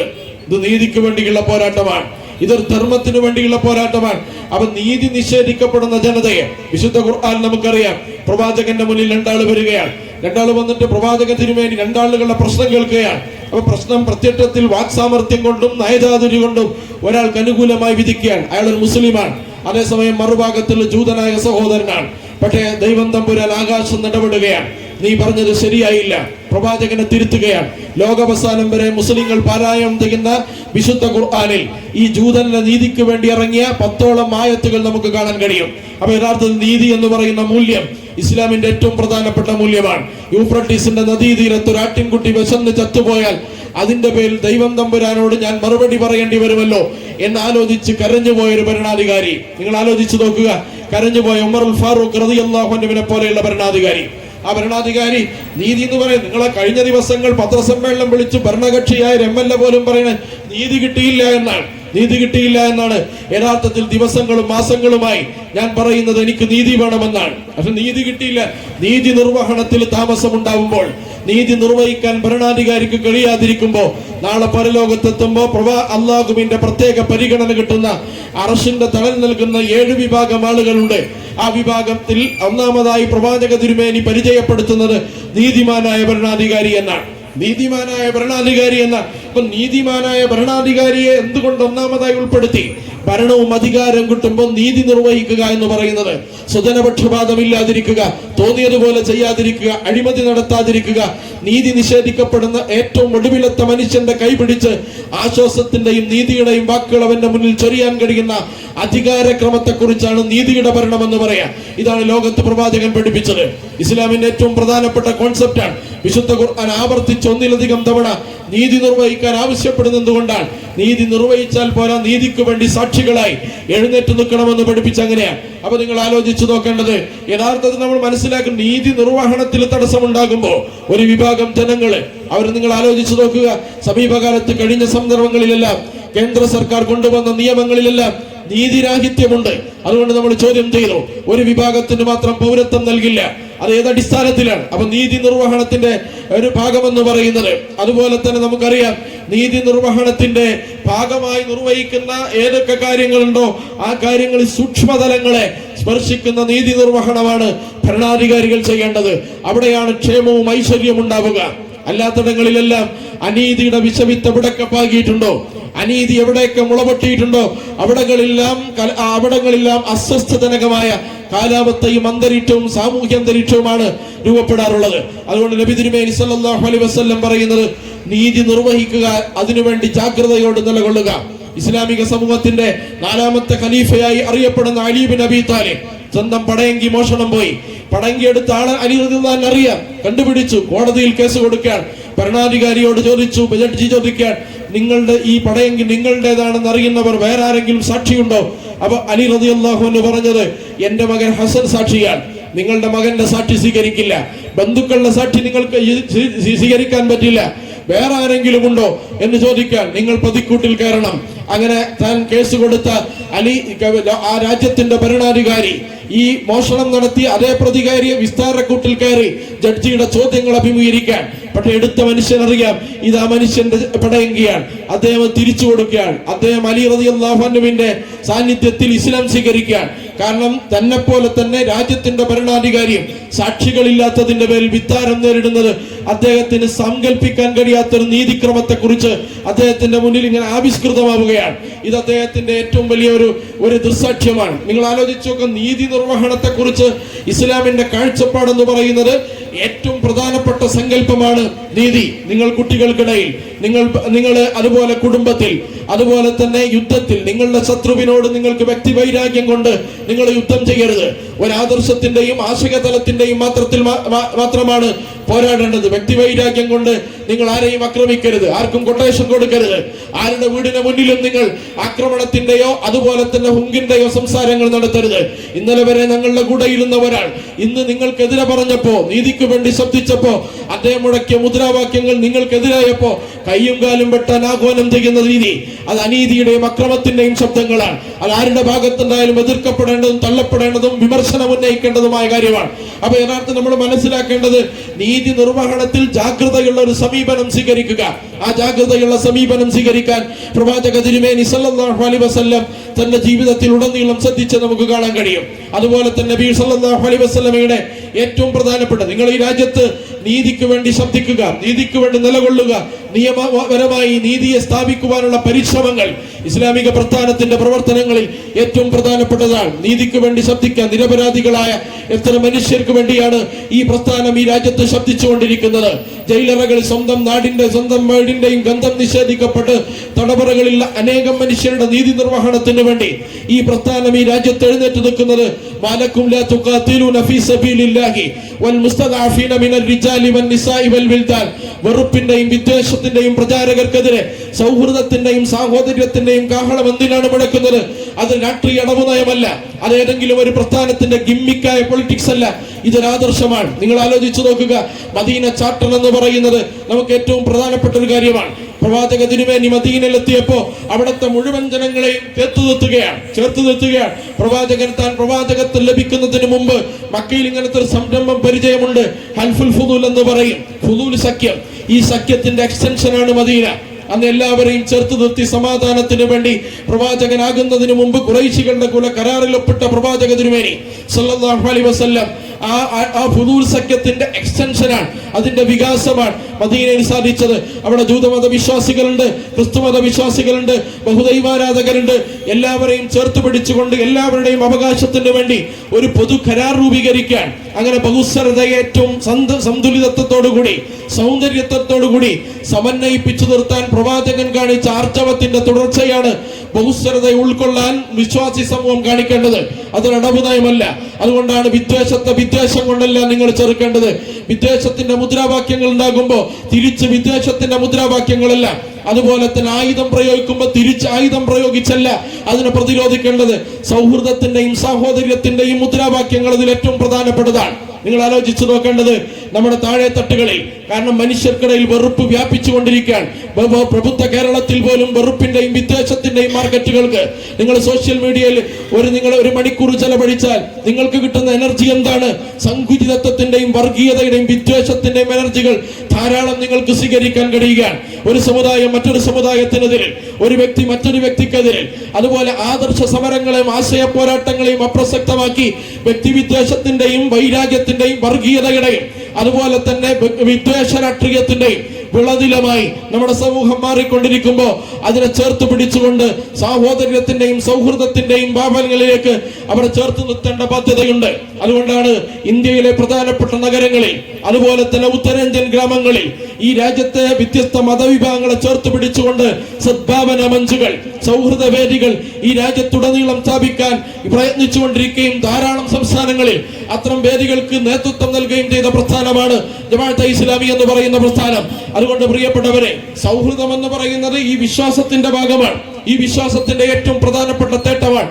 ഈ തേട്ടം മറ്റുള്ളവരെ ഉൾക്കൊള്ളാൻ പ്രവാചക തിരുമേനി പഠിപ്പിച്ച ഒരു രാജ്യമുണ്ട്, മദീന മുനവ്വറ, പ്രശോഭിതമായ നഗരം എന്നാണല്ലോ അതിന്റെ അർത്ഥം. എങ്ങനെയാണ് ആശയത്തിന്റെയും ആദർശത്തിന്റെയും സൗന്ദര്യത്തിന്റെയും പേരിൽ ലോകത്ത് വെളിച്ചം പ്രസരിപ്പിച്ചത്, പ്രകാശം ജ്വലിപ്പിച്ചതെന്ന് മദീന മുനവ്വറയുടെ ചരിത്രം പരിശോധിച്ചാൽ നമുക്കറിയാവുന്ന. അതുകൊണ്ട് പ്രിയപ്പെട്ടവരെ, നമുക്കറിയാം പ്രവാചക തിരുമേനി നീതിക്ക് വേണ്ടി നിലകൊണ്ടു, കാരുണ്യത്തിനും വാത്സല്യത്തിനും വേണ്ടി നിലകൊണ്ടു. പ്രവാചകന്റെ ഏറ്റവും നല്ല പെരുമാറ്റം എന്താണ്? വിശുദ്ധ ഖുർആൻ തന്നെ പറയുന്നത് പ്രവാചകൻ അതിവിശിഷ്ടമായ സ്വഭാവത്തിന്റെ ഉടമയാണ് എന്നാണ്. നിങ്ങൾ ആലോചിച്ചു നോക്കുക, പ്രവാചകൻ അതിവിശിഷ്ടമായ ആദർശത്തിന്റെ പ്രചാരകൻ എന്നല്ല വിശുദ്ധ ഖുർആൻ പറയുന്നത്, അതിവിശിഷ്ടമായ സ്വഭാവത്തിന്റെ ഉടമയാണ്. തന്റെ മിത്രമായ പെരുമാറ്റം എങ്ങനെയാണ്? ഒരിക്കൽ സാഹിത്യകാരനായ കേരളത്തിലെ മഹാനായ സാഹിത്യകാരൻ വൈക്കം മുഹമ്മദ് ബഷീറിന്റെ വീട്ടിലേക്ക് സിനിമാ സംവിധായകൻ സത്യൻ അന്തിക്കാട് വരികയാണ്. അദ്ദേഹത്തിന് ഭക്ഷണം കൊടുത്ത് യാത്ര പോകുന്ന സമയത്ത് വൈക്കം മുഹമ്മദ് ബഷീർ സത്യൻ അന്തിക്കാടിനോട് പറയാൻ, നീ തിരിച്ചു പോകുമ്പോ അന്തിക്കാട് എത്തിയാൽ എന്റെ ഒരു സുഹൃത്തുണ്ട് അവിടെ, അദ്ദേഹത്തിന് നീ സലാം പറയണം. അപ്പൊ സത്യൻ അന്തിക്കാട് ചോദിച്ചു, ഞാൻ അറിയാത്തൊരു സുഹൃത്ത്, അതും കേരളം അറിയപ്പെട്ട മഹാനായ ഒരു സാഹിത്യകാരന് എന്റെ നാട്ടിൽ ആരാണ്? കൗതുകത്തോടുകൂടി ആശ്ചര്യത്തോടുകൂടി അദ്ദേഹം ചോദിക്കാൻ. അപ്പൊ വൈക്കം മുഹമ്മദ് ബഷീർ പറയുന്നത്, ഞാനൊരു കാലത്ത് പുസ്തകം എഴുതി, ആ പുസ്തകത്തിന്റെ കോപ്പികളെല്ലാം തലച്ചുമടായി കൊണ്ടു നടന്നിരുന്ന ഒരു കാലമുണ്ടായിരുന്നു. അന്ന് പൈപ്പിലെ വെള്ളം കുടിച്ച് ഭക്ഷണം കിട്ടാതെ തളർന്നു ഉറങ്ങുമ്പോ തണലേകിയ ഒരു മരമുണ്ട്, ആൽമരമുണ്ട് അന്തിക്കാട്. അതെന്റെ സുഹൃത്താണ്, വർഷങ്ങൾ എനിക്ക് തണലേകിയ മരമാണ്. അതുകൊണ്ട് ആ മരത്തിനോട് നീ സലാം പറയണം. ഇതാണ് വൈക്കം മുഹമ്മദ് ബഷീർ പറഞ്ഞത്. എന്നിട്ട് അദ്ദേഹം പറയാൻ, മുഹമ്മദ് സല്ലല്ലാഹു അലൈഹി വസല്ലം നടന്നു പോകുന്ന വഴിയിലെ എല്ലാ മരങ്ങളോടും സലാം പറയാറുണ്ടല്ലോ എന്നാണ് അതിന് വൈക്കം മുഹമ്മദ് ബഷീർ ന്യായമായി പറയുന്നത്. കാരണം അത്രത്തോളം ആഴത്തിലുള്ള കാരുണ്യം ലോകത്ത് പ്രചരിപ്പിച്ച നേതാവാണ് മുഹമ്മദ് മുസ്തഫ സല്ലല്ലാഹു അലൈഹി വസല്ലം. നിങ്ങൾ ആലോചിച്ചു നോക്കുക, മക്കയിൽ വെച്ചാണ് യാ അയ്യുഹന്നാസ് എന്ന മുദ്രാവാക്യം പ്രവാചക തിരുമേനി മുഴക്കിയത്. മനുഷ്യരെ എന്നാണ്. ഇസ്ലാമിന്റെ ഏറ്റവും സുന്ദരമായ ഒരു മുദ്രാവാക്യമാണ്. അത് മനുഷ്യരെ വിളിച്ച് അഭിസംബോധന ചെയ്തു വന്നത്. ലോകത്തെ പ്രത്യയശാസ്ത്രങ്ങൾ, അതുപോലെ തന്നെ മറ്റും ആത്മീയ ധാരകൾ, ഇതൊക്കെ നിങ്ങൾ എടുത്തു പരിശോധിച്ചാൽ അവർ പ്രത്യേകം വിഭാഗങ്ങളെയാണ് അഭിസംബോധന ചെയ്തത്. സർവ്വരാജ്യ തൊഴിലാളികൾ അഭിസംബോധനം ചെയ്തു, ക്യാപിറ്റലിലെ മുതലാളിമാർ അഭിസംബോധനം ചെയ്തു.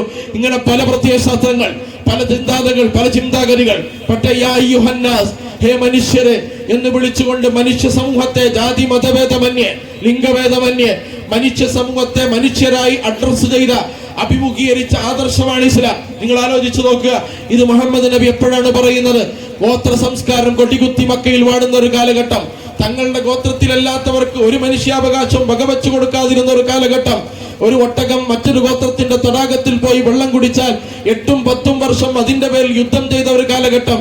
മനുഷ്യരക്തം ചിന്തുന്നത് ഹരമായി തീരുന്ന ഒരു ഫ്യൂഡൽ കാലഘട്ടം.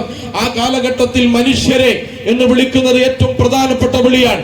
അതിന് രാഷ്ട്രീയമുണ്ട്, മതമുണ്ട്, ആത്മീയതയുണ്ട്, അതുപോലെ തന്നെ സാമൂഹ്യ സേവനത്തിന്റെ മനസ്സും അതുപോലെ ഗുണമുള്ളതിന് ആ വിളിക്ക് നമുക്ക് കാണാൻ കഴിയും. എന്നൊരു പ്രവാചക തിരുമേനി പറയുന്നത്, നിങ്ങൾ എല്ലാവരും ഒരാത്മാവിൽ നിന്ന് സൃഷ്ടിക്കപ്പെട്ടവരാണ്. നിങ്ങൾ ആരാണിൽ നിന്നും പെണ്ണിൽ നിന്നും സൃഷ്ടിക്കപ്പെട്ടവരാണ്. നിങ്ങൾക്കിടയിൽ വൈജാത്യങ്ങൾ ഉണ്ടാക്കിയത് നിങ്ങളെ തിരിച്ചറിയാൻ വേണ്ടിയാണ്, അല്ലാതെ നിങ്ങൾ കലഹിക്കാൻ വേണ്ടിയല്ല, ആയുധമെടുക്കാൻ വേണ്ടിയല്ല, പരനെതിരെ വിദ്വേഷം പ്രചരിപ്പിക്കാനും പരമത വിദ്വേഷം പരത്താനുമല്ല. നിങ്ങളെ വൈജാത്യങ്ങൾ ഉണ്ടാക്കിയത് നിങ്ങൾ പരസ്പരം തിരിച്ചറിയാൻ വേണ്ടിയാണ്. യാ അയ്യുഹന്നാസ് ഇന്നാ ഖലഖനാകും മിൻ ദക്കരിൻ വഉൻസ വജഅൽനാകും ശുഉബൻ വഖബായില ലിതഅറഫു. ലോകം ഏറ്റെടുത്ത ഖുർആനിൽ ഒരു വചനമാണ്. കാരണം ഖത്തർ വേൾഡ് കപ്പിന്റെ ഉദ്ഘാടനത്തിൽ ഈ വിശുദ്ധ ഖുർആന്റെ വചനമാണ് അന്ന് അവിടെ പ്രദർശിപ്പിച്ചത്, അവിടെ ഓതിയത്. കാരണം മനുഷ്യത്വത്തിന്റെ മഹത്വം വിളംബരം ചെയ്ത ആ വിളംബരം ചെയ്തു എന്ന് മാത്രമല്ല, ആ മനുഷ്യ സമൂഹത്തെ, മനുഷ്യ സഞ്ചയത്തെ കാരുണ്യത്തോടുകൂടി ഉൾക്കൊള്ളാൻ പ്രവാചക തിരുമേനി നിർദ്ദേശിക്കാൻ. ഇന്നദ്ദീന യുസ്റുൻ വലൻ യുശാദദ്ദീന ഇല്ലാ ഗലബഹു. പ്രവാചക തിരുമേനി പഠിപ്പിക്കാൻ, മതം വളരെ ലളിതമാണ്, ദീന് വളരെ ലളിതമാണ്. ബശിറു വലാ തുനഫിറു യസ്സിറു വലാ തുഅസ്സിറു. നിങ്ങൾ ആളുകൾക്ക് എളുപ്പമുണ്ടാക്കുക, ആളുകളെ പ്രയാസപ്പെടുത്തരുത്. അതുപോലെ തന്നെ ആളുകൾക്ക് എളുപ്പമുണ്ടാക്കുക, ആളുകൾക്ക് സന്തോഷ വാർത്ത അറിയിക്കുക, ആളുകളെ വെറുപ്പിക്കരുത് എന്ന് പ്രവാചകൻ പറയുന്നത് എപ്പോഴാണ്? നിങ്ങൾ ആലോചിച്ചു നോക്കേണ്ടതാണ്. പള്ളിയിലെത്തി ഒരു മനുഷ്യൻ, ഗ്രാമീണനായ അറബി, അദ്ദേഹം പള്ളിയിലെത്തി മൂത്രമൊഴിക്കുകയാണ്. ആളുകൾ അദ്ദേഹത്തെ തടയാനും തല്ലാനും ശകാരിക്കാനും ഓടിക്കൂടുകയാണ്. ആളുകളെ തടഞ്ഞു നിർത്തുകയാണ് പ്രവാചകൻ. നിങ്ങൾ എന്താണ് ചെയ്യുന്നത്? ഒരു മനുഷ്യനേതായാലും മൂത്രമൊഴിച്ചു തുടങ്ങി, അത് മുഴുവനാക്കട്ടെ, നിങ്ങളവിടെ വെയിറ്റ് ചെയ്യൂ. അങ്ങനെ മൂത്രമൊഴിക്കുന്നത് വരെ പ്രവാചകൻ കാത്തു നിൽക്കുകയാണ്. ആ സ്ഥലത്ത് ഒരു തോൽപാത്രത്തിൽ വെള്ളവുമായി ആ സ്ഥലം കഴുകി വൃത്തിയാക്കുകയാണ്, അവിടെ വെള്ളമൊഴിച്ച് ശുദ്ധീകരിക്കുകയാണ്. എന്നിട്ട് പറയാൻ, ബശിറു വലാ തുനഫിറു യസ്സിറു വലാ തുഅസ്സിറു. നിങ്ങൾ ആളുകൾക്ക് എളുപ്പമുണ്ടാക്കി കൊടുക്കുക. നിങ്ങൾ ആലോചിച്ചു നോക്കുക, നിങ്ങൾ ആലോചിച്ചു നോക്കേണ്ടത് കാരുണ്യത്തിന്റെ ഏറ്റവും വലിയ സന്ദേശം പ്രവാചക തിരുമേനി സല്ലല്ലാഹു അലൈഹി വസല്ലം. മരങ്ങളോട് കാരുണ്യമുണ്ട്, മരത്തിന് കല്ലെറിയരുത്, മരത്തിന് ജീവനുണ്ടെന്ന് റസൂലുള്ളാഹി സല്ലല്ലാഹു അലൈഹി വസല്ലം. ഒരു കുരുവിയെ വേട്ടയാടി ആ കുരുവിക്കുഞ്ഞ് കരഞ്ഞപ്പോ അവന് ആ കുരുവിക്കുഞ്ഞിനെ പിടിച്ചുകൊണ്ടുവന്ന അനുയായിയോട്, നീ അതിന്റെ കൂട്ടിലേക്ക് കൊണ്ടുപോയി വെക്കുക, നാളെ നിനക്കെതിരെ ഇത് സാക്ഷി പറയുന്ന ഒരു കാലം വരും. അതുപോലെ തന്നെ നിങ്ങൾ ആലോചിച്ചു നോക്കൂ, ഒട്ടകപ്പുറത്ത് വെറുതെ കയറി നിൽക്കുന്ന ഒരാളോട്, യാത്രക്കല്ലാതെ നീ അതിന്റെ ദേഹത്ത് കയറരുത്, അതിനെ ബുദ്ധിമുട്ടിക്കരുത്, പ്രയാസപ്പെടുത്തരുത്. കണ്ണീരൊലിപ്പിച്ച് വിശന്ന് കരഞ്ഞു പോയ ഒരു ജീവി ഒരൊട്ടകത്തിന് വേണ്ടി അതിന്റെ ഓണറെ മുതലാളിയെ വിളിച്ചു കൊണ്ടുവരാൻ പറഞ്ഞു നബി. ഇതിന് ഭക്ഷണം കൊടുക്കുന്നില്ലേ, നീ ഇതിന് ഭക്ഷണം കൊടുക്കുന്നില്ലേ എന്ന് പറഞ്ഞ് ശകാരിക്കുകയും, ഇതിന് ഭക്ഷണം കൊടുക്കാതിരുന്നാൽ ഈ കണ്ണീര് പരലോകത്ത് നിനക്കെതിരെ സാക്ഷി പറയും എന്ന് നബി തിരുമേനി സല്ലല്ലാഹു അലൈഹി വസല്ലം. അപ്പൊ ജീവജാലങ്ങളോടുള്ള കാരുണ്യം പ്രവാചക തിരുമേനി സല്ലല്ലാഹു അലൈഹി വസല്ലമയുടെ സ്വഭാവത്തിലെ ഏറ്റവും വലിയ സവിശേഷതയാണ്. അപ്പൊ കാരുണ്യത്തിന്റെ ഒരു പ്രത്യയശാസ്ത്രം, കാരുണ്യത്തിന്റെയും വാത്സല്യത്തിന്റെയും പ്രത്യയശാസ്ത്രം അതിനെ ഭീകരവൽക്കരിക്കാൻ, അതിനെ തീവ്രവൽക്കരിക്കാൻ ആരും ശ്രമിച്ചാൽ അത് മുഹമ്മദീയ നുബൂവത്തിനോട്, അതുപോലെ ഇസ്ലാമിക ആദർശ സംഹിതയോട് അത് യോജിച്ചു നിൽക്കുന്നില്ല. അതുകൊണ്ടാണ് വാളുകൊണ്ടും അതുപോലെ തന്നെ ആയുധം കൊണ്ടും പ്രചരിച്ച മതമാണ് ഇസ്ലാം എന്ന് പറഞ്ഞപ്പോ മഹാത്മാഗാന്ധി അതിനെതിരിട്ടത് ആശയ സംവാദങ്ങളിലൂടെ, കൊള്ളക്കൊടുക്കലിലൂടെ, ജീവിത സഖ്യങ്ങളിലൂടെ ലോകത്ത് പ്രചരിച്ച ഏറ്റവും പ്രധാനപ്പെട്ട ആദർശമാണ് ഇസ്ലാം എന്ന് മഹാത്മാഗാന്ധി സാക്ഷ്യപ്പെടുന്നത് കൊണ്ടാണ്. പ്രിയപ്പെട്ടവരെ, നിങ്ങൾ ആലോചിച്ചു നോക്കേണ്ടത്, ലോകത്ത് ഏറ്റവും പ്രധാനപ്പെട്ട ഒരു ആദർശമായി ഇസ്ലാമിനെ മനസ്സിലാക്കുന്നത് ആദർശ സംഹിതയിലൂടെയാണ്, അതിന്റെ ആദർശ മേന്മയിലൂടെയാണ്. ഗുണഗണങ്ങൾ ആളുകൾ അനുഭവിച്ച് മനസ്സിലാക്കിയതാണ്. അത് അടിമത്തത്തെ പ്രോത്സാഹിപ്പിക്കുന്നില്ല, നിന്ദതയെ പ്രോത്സാഹിപ്പിക്കുന്നില്ല, അഭിമാനത്തെയും അതുപോലെ തന്നെ അഭിമാനത്തെ അത് പ്രോത്സാഹിപ്പിക്കുന്നു മാത്രമല്ല, അത് അഭിമാനം ലോകത്ത് വാഗ്ദാനം ചെയ്യുന്നു. നിങ്ങൾ ആലോചിച്ചു നോക്കേണ്ടത്, പ്രവാചക അനുചരന്മാരിൽ ഒരു കാലത്ത് അടിമയായിരുന്ന, കാലിത്തൊഴുത്തിൽ കാലികൾക്ക് കൂടെ അന്തിയുറങ്ങിയിരുന്ന, കാലിത്തൊഴുത്തിൽ കാലികൾക്ക് കൊടുക്കുന്ന ഭക്ഷണം മാത്രം അത്താഴമായി ഭക്ഷിച്ച, ചാക്കിന്റെ ഒരു കഷ്ണം പത്രമായി ധരിച്ച ബിലാൽ ഇബ്നു റബാഹ് റളിയല്ലാഹു അൻഹു അദ്ദേഹത്തെ നബി തിരുമേനി ആലിംഗനം ചെയ്തുകൊണ്ട് പറയുമ്പോ, ആലിംഗനം ചെയ്തതിനെ കുറിച്ച് ബിലാൽ റളിയല്ലാഹു അൻഹു പറയാൻ, എന്റെ ഉമ്മ എന്നെ പ്രസവിച്ചതിന് ശേഷം ഒരാൾ സ്വന്തം ശരീരത്തോട് എന്നെ ചേർത്ത് വെച്ചിട്ടുണ്ടെങ്കിൽ അത് വമാ അർസൽനാക ഇല്ലാ റഹ്മത്തൽ ലിൽ ആലമീൻ, അത് പ്രവാചക തിരുമേനി മാത്രമാണ് സല്ലല്ലാഹു അലൈഹി വസല്ലം. അങ്ങനെ പ്രവാചക തിരുമേനി സല്ലല്ലാഹു അലൈഹി വസല്ലമ കറുത്തവനായ, ഉണ്ടക്കണ്ണും ജടപിടിച്ച മുടിയുമുള്ള, അതുപോലെ തന്നെ കാലിത്തൊഴുത്തിൽ അന്തിയുറങ്ങിയിരുന്ന ഒരു മനുഷ്യനെ സ്വന്തം ശരീരത്തോട് ചേർത്ത് പിടിക്കാൻ, എന്നിട്ട് അദ്ദേഹത്തിന്റെ കയ്യിൽ കൈ ചേർത്ത് പറയാൻ, ബിലാലും മിന്നി, ബിലാൽ എന്നിൽപ്പെട്ടവനാണ്. ആരെങ്കിലും ബിലാലിനെ ദ്രോഹിച്ചാൽ അവൻ എന്നെ ദ്രോഹിച്ചവനെ പോലെയാണ്. നിങ്ങൾ ബിലാലിനെ ആരെങ്കിലും സ്നേഹിച്ചാൽ അവൻ എന്നെ സ്നേഹിച്ചവനെ പോലെയാണ്. അന്നാസു സബാസിയത്തുൻ കഅസ്നാനിൽ മുസ്ത്, ചെറുപ്പിന്റെ പല്ലുകളെ പോലെ സമന്മാരാണ് മനുഷ്യർ. നിങ്ങൾ ആലോചിച്ചു നോക്കുക, ഹൈദരാബാദ് യൂണിവേഴ്സിറ്റിയിൽ PhDക്ക് ജോയിൻ ചെയ്ത രോഹിത് ബമുല എന്ന് പറയുന്ന ഒരു കുട്ടിയുണ്ട്, ദളിതനായ കുട്ടിയാണ്. ആ കുട്ടിയുടെ മോഹം, അഭിലാഷം എന്ന് പറയുന്നത് സയന്റിസ്റ്റ് ആവണമെന്നാണ്. സയന്റിസ്റ്റ് ആവാൻ വേണ്ടി ഹൈദരാബാദ് സർവകലാശാലയിലേക്ക് പോയ ആ കുട്ടി ഒടുവിൽ ആത്മഹത്യ ചെയ്യുകയാണ്. ആത്മഹത്യാ കുറിപ്പിൽ രോഹിത് ബമുല എഴുതി വെച്ചത്, എന്റെ ജന്മം തന്നെ അബദ്ധമായി എന്നാണ്. കിനാവുകൾക്ക് അതിരില്ലാത്തൊരു ലോകത്തേക്ക് ഞാൻ യാത്ര പോവുകയാണ്. എനിക്ക് സയന്റിസ്റ്റ് ആവാൻ കഴിയില്ല, എനിക്ക് ഇവിടെ നിന്ന് പഠിച്ചു പൂർത്തിയാക്കാൻ കഴിയില്ല. എന്റെ ജന്മം ഏറ്റവും താഴ്ന്ന ജാതിയിലായതുകൊണ്ട് ഞാൻ അനേകം അനുഭവങ്ങൾ അനുഭവിച്ചു, പീഡനങ്ങൾ അനുഭവിച്ചു. ഈ സ്ഥാപനം, ഈ സംവിധാനം എന്നെ അംഗീകരിക്കുന്നില്ല. ആത്മഹത്യയല്ലാതെ എന്റെ മുന്നിൽ വഴിയില്ല. അങ്ങനെ ആത്മഹത്യ ചെയ്തവർ, സ്വന്തം അമ്മ മരിച്ചാൽ അടുക്കള കുഴിച്ച് കുടിയൊരുക്കേണ്ടി വരുന്ന ദളിതരും ആദിവാസികളുമായ കോടിക്കണക്കിന് മനുഷ്യർ ഈ രാജ്യത്തുണ്ട്. അവരെ ചേർത്ത് പിടിച്ച് അവരെന്നിൽപ്പെട്ടവനാണ് ബിലാലും മിന്നി എന്ന് പറയാൻ കഴിയുന്ന ഒരു ആദർശം പ്രിയപ്പെട്ടവരെ നിങ്ങളുടെ മുന്നിലുണ്ട്. അതാണ് ഇസ്ലാം എന്ന് പറയുന്ന ആദർശം. വൈജാത്യങ്ങളെയും വൈവിധ്യങ്ങളെയും ചേർത്ത് പിടിക്കാൻ അത് പഠിപ്പിക്കുന്നത് അതിന്റെ ആദർശഫലമായി, അതിന്റെ സൗന്ദര്യത്തിന്റെ ഫലമായിട്ടാണ്. അതുകൊണ്ടാണ് ഏറ്റവും താഴെക്കടയിൽ കിടക്കുന്ന മനുഷ്യരെ ജാതി അസമത്വങ്ങളില്ലാതെ, ഉച്ചനീചത്വങ്ങളില്ലാതെ, ഐത്തങ്ങളില്ലാതെ അവരെ ചേർത്ത് പിടിക്കാൻ, അവരെ മനുഷ്യരായി പരിഗണിക്കാൻ അവർക്ക് കഴിയുന്നത്. നിങ്ങൾ ആലോചിച്ചു, ഖാജ മുഈനുദ്ദീൻ ചിശ്തി അൽ അജ്മീരി, നിങ്ങൾക്കറിയാം, ഇന്ത്യയിൽ ഇസ്ലാം പ്രചരിപ്പിച്ച പ്രധാനപ്പെട്ട പണ്ഡിതനാണ്. അദ്ദേഹം യഥാർത്ഥത്തിൽ ജയ്പൂരിൽ, രാജസ്ഥാനിന്റെ തലസ്ഥാനമായ ജയ്പൂരിൽ വലിയൊരു സദ്യ സംഘടിപ്പിക്കുകയാണ്. ആ സദ്യയിൽ എല്ലാവരെയും ഒരു പന്തിയിൽ ഇരുത്തുകയാണ്. അത് ഇന്ത്യക്ക് പരിചയമില്ല, നൂറ്റാണ്ടുകൾക്ക് മുമ്പാണ്. നിങ്ങൾ ഉയർന്നവനും താഴ്ന്നവരും ഒരേ പന്തിയിലിരുന്ന് ഭക്ഷണം കഴിക്കുന്ന ഒരു ഇന്ത്യയെ നൂറ്റാണ്ടുകൾക്ക് മുമ്പ് സങ്കല്പിക്കാൻ കഴിയില്ല. സ്വാമി വിവേകാനന്ദൻ കൊടുങ്ങല്ലൂർ വന്നിട്ടാണ് ക്ഷേത്രപ്രവേശനത്തിന് അനുമതി ചോദിച്ചത്. അദ്ദേഹത്തിന് ക്ഷേത്രത്തിൽ പ്രവേശിക്കാൻ പറ്റില്ല എന്ന് ഓർഡർ കൊടുക്കാൻ. എന്നിട്ട് അദ്ദേഹം കേരളം ഒരു ഭ്രാന്താലയമാണ് എന്ന് പറഞ്ഞ് തിരിച്ചു പോവുകയാണ്. ആ കൊടുങ്ങല്ലൂർ സർദാർ KM പണിക്കർ പറയുന്നത്, മാലിക് ദിനാനും കൂട്ടനും കൊടുങ്ങല്ലൂരിൽ വന്നപ്പോ അവർ നിസ്കരിക്കുന്ന ദൃശ്യം ആളുകൾ അത്ഭുതത്തോടു കൂടി നോക്കി. കാരണം ഇമാമ് നിൽക്കുന്ന ആൾ, മുന്നിൽ നിൽക്കുന്ന ആളുകൾ ഈ പിന്നിൽ നിൽക്കുന്ന ആളുടെ തൊഴിലാളിയാണ്, അയാളുടെ കടയിൽ ജോലി ചെയ്യുന്നവനാണ്. അദ്ദേഹം നമസ്കരിക്കുമ്പോൾ അദ്ദേഹത്തിന്റെ കാൽപാദത്തിന്റെ അടുത്ത് തലവെക്കുന്നത് അന്നത്തെ ലോകത്ത് അറിയപ്പെട്ട വ്യവസായിയാണ്, പ്രമുഖനാണ്, സമ്പന്നനാണ്, മാലിക് ദിനാറിനെ പോലെയുള്ള ഒരാൾ. ഇത് കൊടുങ്ങല്ലൂരിൽ മാത്രമല്ല, ഇന്ത്യയിലും അന്ന് പ്രധാനപ്പെട്ട ഒരു കാഴ്ചയാണ്. ഉച്ചനീചത്വങ്ങളില്ലാത്ത, അസമത്വങ്ങളില്ലാത്ത ഒരു കാഴ്ച. ഇത് ഈ ആദർശത്തിന്റെ പ്രത്യേകതയാണ്. അന്നാസു സബാസിയത്തുൻ കഅസ്നാനിൽ മിസ്ത്. അതുകൊണ്ട് മനുഷ്യനെ വേർതിരിക്കുന്ന, നിങ്ങൾ ആലോചിച്ചു നോക്കുക, ജനിച്ച ജാതി വളരെ മോശമായതും താഴ്ന്നതും കൊണ്ട് ആ ജാതിയിൽ ജനിച്ച ആളുകൾ അവർ നടന്ന വഴിയിലൂടെ നടക്കാൻ പറ്റാത്തൊരു കാലം, ഒരു ഭൂതകാലം ഇവിടെ ഉണ്ടായിരുന്നു. അങ്ങനെയുള്ള സന്ദർഭത്തിൽ ഏറ്റവും സമത്വത്തിന്റെയും സാഹോദര്യത്തിന്റെയും ഏറ്റവും പ്രധാനപ്പെട്ട ഒരു ആദർശമായി ഈ രാജ്യത്തിന് ആവശ്യമുള്ള ഒരു ആദർശം നമ്മുടെ കയ്യിലുണ്ട്. ആ കയ്യിലുള്ള ആദർശം മുഹമ്മദുൻ ദിക്റുഹു റുഹുൽ അൻഫുസിന മുഹമ്മദുൻ ഖൈറുമൻ യംശി അലൽ ഖദമി മുഹമ്മദുൻ ശുക്റുഹു ഫർദുൻ അലൽ ഉമമി. നബി തിരുമേനിയുടെ ജീവിതത്തിലൂടെ നമുക്ക് പഠിപ്പിച്ചെന്ന അദ്ദേഹത്തോട് ശുക്ർ ചെയ്യൽ ഈ ഉമ്മത്തിന്റെ ബാധ്യതയാണെന്ന് പറയുന്നതിന്റെ അടിസ്ഥാനം എന്നാൽ വളരെ പെർഫെക്റ്റ് ആയ ഒരു ജീവിതത്തിന്റെ മോഡൽ ഖുർആനുൻ യംശി അലൽ അർദ്. ഖുർആന്റെ അക്ഷരങ്ങൾക്ക് ജീവിതത്തിന്റെ സൗന്ദര്യം കാണണമെങ്കിൽ ഒരു ജീവിതമല്ലാതെ റഫർ ചെയ്യാൻ നമുക്ക് കഴിയില്ല.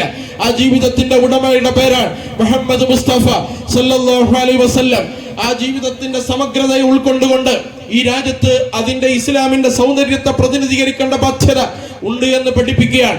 അതിന്റെ നന്മ ഈ രാജ്യത്തെ മുഴുവൻ ആളുകൾക്കും അനുഭവിക്കേണ്ടതുണ്ട് എന്ന അധ്യാപനമാണ് ഇസ്ലാമിക പ്രസ്ഥാനം പഠിപ്പിക്കുന്നത്. അതുകൊണ്ടാണ് ഏറ്റവും താഴ്ന്ന മനുഷ്യരുടെ, ഏറ്റവും കഷ്ടത അനുഭവിക്കുന്ന ആളുകളുടെ പ്രശ്നങ്ങൾ, ബുദ്ധിമുട്ടുകൾ ഈ പ്രസ്ഥാനത്തിന്റെ ഒരു കൺസേൺ ആയി വരുന്നത്. നിങ്ങൾ ആലോചിച്ചു നോക്കുക. നേരത്തെ ഞാൻ സൂചിപ്പിച്ചു, കോടിക്കണക്കിന് രൂപയുടെ 100 ഗ്രാമങ്ങളെ ദത്തെടുക്കുന്ന വലിയ പദ്ധതി ഗ്രാമീൺ ദോസ്തി എന്ന് പറയുന്ന പദ്ധതി, വിഷൻ എന്ന് പറയുന്ന സേവന സംരംഭം ഇന്ത്യയിൽ നടപ്പിലാക്കിയാണ്. അവിടുത്തെ വീടില്ലാത്തവർക്ക് വീട്, ടോയ്ലറ്റ് ഇല്ലാത്തവർക്ക് ടോയ്ലറ്റ്, പാർപ്പിടങ്ങൾ, സ്കൂളുകൾ, ഹോസ്പിറ്റലുകൾ, അതുപോലെ തന്നെ നമുക്കറിയാം എല്ലാവർക്കും കുടിവെള്ളം. ഈ പദ്ധതി ഇന്ത്യയിലെ ഏറ്റവും താഴ്ന്ന ജനവിഭാഗങ്ങൾ വസിച്ചുകൊണ്ടിരിക്കുന്ന ദലിതരായ പിന്നാക്കക്കാരായ ആ ജനവിഭാഗങ്ങൾ താമസിച്ചുകൊണ്ടിരിക്കുന്ന ഗ്രാമങ്ങളെ ദത്തെടുത്ത് പുനരധിവസിപ്പിക്കുന്ന ഒരു സമ്പൂർണ്ണ പദ്ധതിയാണ്. നിങ്ങൾ ആലോചിച്ചു നോക്കുക. അവരോട് ഇസ്ലാമിക പ്രസ്ഥാനത്തെ കുറിച്ച് ഇത്ര നേരം നീട്ടിപ്പറയേണ്ട ആവശ്യമില്ല. കാരണം അവരുടെ ജീവിതത്തോട് അടുത്ത് നിൽക്കുന്ന ഒരു സംഘമാണവർ. നിങ്ങൾ ആലോചിച്ചു നോക്കേണ്ടതാണ്. പ്രയാസവും കഷ്ടതയും അനുഭവിക്കുന്ന, ചോർന്നൊലിക്കുന്ന വീടുള്ള പല സ്ഥലങ്ങളിലും അവിടെ അഭയമായി അവിടേക്ക് എത്തിയ പ്രസ്ഥാനമാണ് ജമാഅത്തെ ഇസ്ലാമി എന്ന് പറയുന്നത്. സൈക്കിളിൽ ചവിട്ടി വലിച്ചിരുന്ന ഡൽഹിയിലെ ഓൾഡ് ഡൽഹി ഉണ്ട്, ഓഖ്ലയുണ്ട്, അതുപോലെ തന്നെ വസന്ത് വിഹാറുണ്ട്.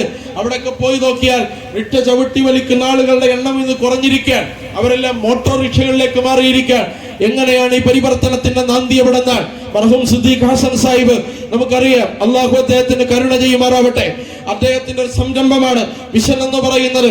അത് തുടങ്ങുന്ന ആദ്യത്തെ വിശുദ്ധ റമദാനിൽ നോമ്പ് തുറക്കാൻ വേണ്ടി ആ ഗല്ലിയിൽ സൈക്കിൾ ചവിട്ടി വലിക്കുന്ന മനുഷ്യരെ ക്ഷണിക്കുകയാണ്. ആ മനുഷ്യർക്ക് ജാതി മതഭേദമന്യേ ആ മനുഷ്യരവിടെ എത്തിയിരിക്കുകയാണ്. പള്ളിയുടെ മുറ്റത്ത് ഒരുമിച്ച് കൂടിയിരിക്കുകയാണ്. അവർക്ക് നോമ്പിന്റെ ഭക്ഷണം നൽകുകയാണ്. അങ്ങനെ ഭക്ഷണം നൽകി ആ മനുഷ്യർക്ക് അവർക്കെല്ലാം മോട്ടോർ റിക്ഷയുടെ ചാവി കൊടുക്കുകയാണ്. അവര് സന്തോഷത്തോടു കൂടി തിരിച്ചു പോവുകയാണ്. പിറ്റേ ദിവസം വൈകുന്നേരവും അവർ നോമ്പ് തുറന്ന അതേ സ്ഥലത്ത് സിദ്ദീഖ് ഹസൻ സാഹിബിനെ ചോദിച്ചു വരികയാണ്. അദ്ദേഹത്തെ അന്വേഷിച്ചു വരികയാണ്. എവിടെയാണ് അദ്ദേഹം? അങ്ങനെ അദ്ദേഹം ചിരിച്ചുകൊണ്ട് നടന്നു വരുന്നുണ്ട്. നിങ്ങൾ എന്താണ് വരാൻ കാരണം? ഞങ്ങൾ തന്ന 100 കണക്കിന് മോട്ടോറിക്ഷയിൽ എന്തെങ്കിലും കേടോ കംപ്ലൈന്റോ ഉണ്ടോ? അത് വർക്ക് ചെയ്യാത്ത പ്രശ്നമുണ്ടോ എന്ന് പറഞ്ഞപ്പോ ആ മനുഷ്യർ കരഞ്ഞുകൊണ്ട് പറയുകയാണ്, ഞങ്ങൾക്ക് ഇന്ന് കിട്ടേണ്ട വരുമാനം 50 രൂപയാണ്, 60 രൂപയാണ്. ഞങ്ങളത് ഏറ്റെടുത്തിരിക്കുകയാണ്. ഞങ്ങളത് എടുത്തു. ഞങ്ങളുടെ അത്രയാണ്. ഒരു ദിവസം മുഴുവൻ അധ്വാനിച്ചാൽ 60-70 രൂപ കിട്ടുന്ന മനുഷ്യർ, ബാക്കി ഞങ്ങൾ മാലിക്കിനെ ഏൽപ്പിക്കാൻ വന്നതാണ്, ഓണറെ ഏൽപ്പിക്കാൻ വന്നതാണ്. ഞങ്ങൾക്കിത് തന്ന നിങ്ങളാണ്. അതുകൊണ്ട് ബാക്കി സംഖ്യ കൂട്ടിയിട്ട് ഞങ്ങളുടെ ചെലവ് കഴിച്ച് നിങ്ങൾ ഏൽപ്പിക്കാൻ വന്നതാണ്. അന്ന് സിദ്ദീഖ് ഹസൻ സാഹിബ് പറയാൻ, ഇന്നു മുതൽ നിങ്ങളുടെ ഓട്ടോറിക്ഷകൾക്ക്, നിങ്ങളുടെ മോട്ടോർ ബൈക്കുകളിന് ഓണർമാരില്ല, നിങ്ങൾക്കുള്ളതാണിത്.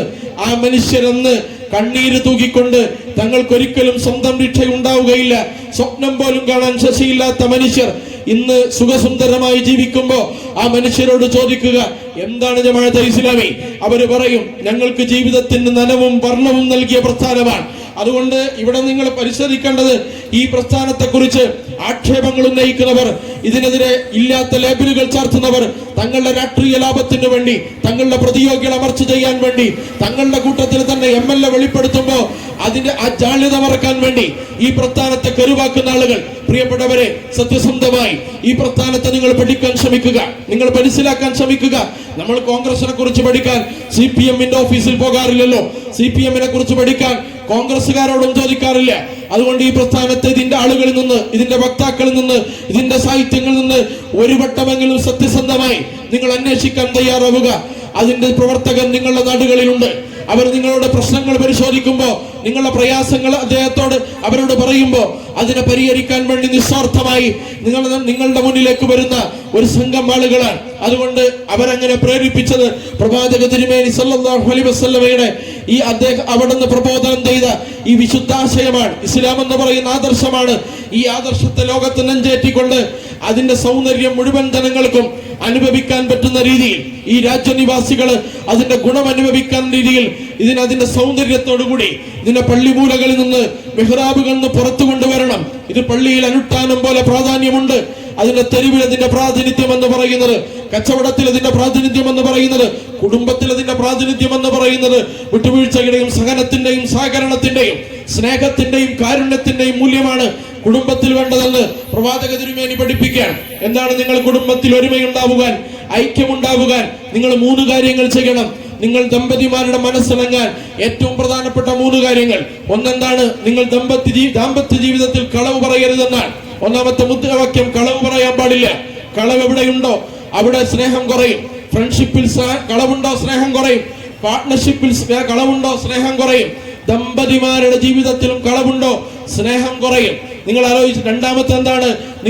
നിങ്ങൾ ഒരിക്കലും തർക്കിക്കരുത്. തർക്കമുണ്ടാകും, മനുഷ്യപ്രകൃതമാണ്. പക്ഷെ നിങ്ങൾ സ്കിപ്പ് ചെയ്യണം.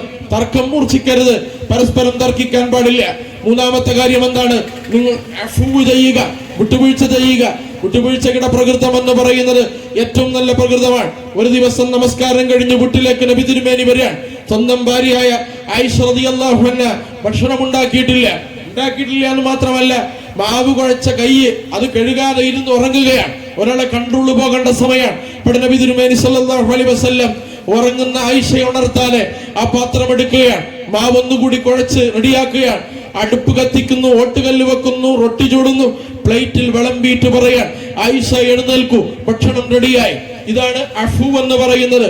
ഈ വിട്ടുവീഴ്ചയുടെ മുദ്രാവാക്യം നിങ്ങളുടെ കുടുംബത്തിലുണ്ടോ? കുടുംബത്തിൽ ഏറ്റവും സ്നേഹവും ഒരുമയും ഉണ്ടാകും. അപ്പൊ കുടുംബനാഥൻ നബി തിരുമേനി എനിക്ക് ചെയ്തു തരുന്ന സേവനങ്ങളെ കുറിച്ച്, നബി തിരുമേനിയെ കുറിച്ച് ഹദ്റത്ത് ആയിഷ റളിയല്ലാഹു അൻഹ പറയാൻ, എന്റെ വീട് അടിച്ചു വാരി വൃത്തിയാക്കി തരും, എന്റെ വസ്ത്രം അലക്കി തരും, ചെരുപ്പ് തുന്നിത്തരും, അതുപോലെ തന്നെ ഭക്ഷണം ഉണ്ടാക്കി തരും, മാവ് കുഴച്ചു തരും. ഇതൊക്കെ ആര് എഴുതി കൊടുക്കും? റഹ്മത്തുൽ ലിൽ ആലമീൻ മുഹമ്മദ് റസൂലുള്ളാഹി സ്വല്ലല്ലാഹു അലൈഹി വസല്ലം. റസൂൽ സ്വല്ലല്ലാഹു അലൈഹി വസല്ലം ഏറ്റവും മികച്ച കുടുംബനാഥനാണ്. നബി സല്ലല്ലാഹു അലൈഹി വസല്ലം ഏറ്റവും മികച്ച പിതാവാണ്. നിങ്ങൾ ആലോചിച്ചത് 7 മക്കളുടെ പിതാവാണ്. ഇതിൽ 6 മക്കളും ജീവിച്ചിരിക്കെ സ്വന്തം കൈകൊണ്ട് നബി തിരുമേനി മറമാടിയിട്ടുണ്ട്. സ്വന്തം കൈകൊണ്ട് അവരെ കഫൻ ചെയ്തിട്ടുണ്ട്. 6 മക്കളുടെ മയ്യത്ത് നിസ്കരിച്ച പ്രവാചകനാണ്, പിതാവാണ് മുഹമ്മദ് മുസ്തഫ സല്ലല്ലാഹു അലൈഹി വസല്ലം.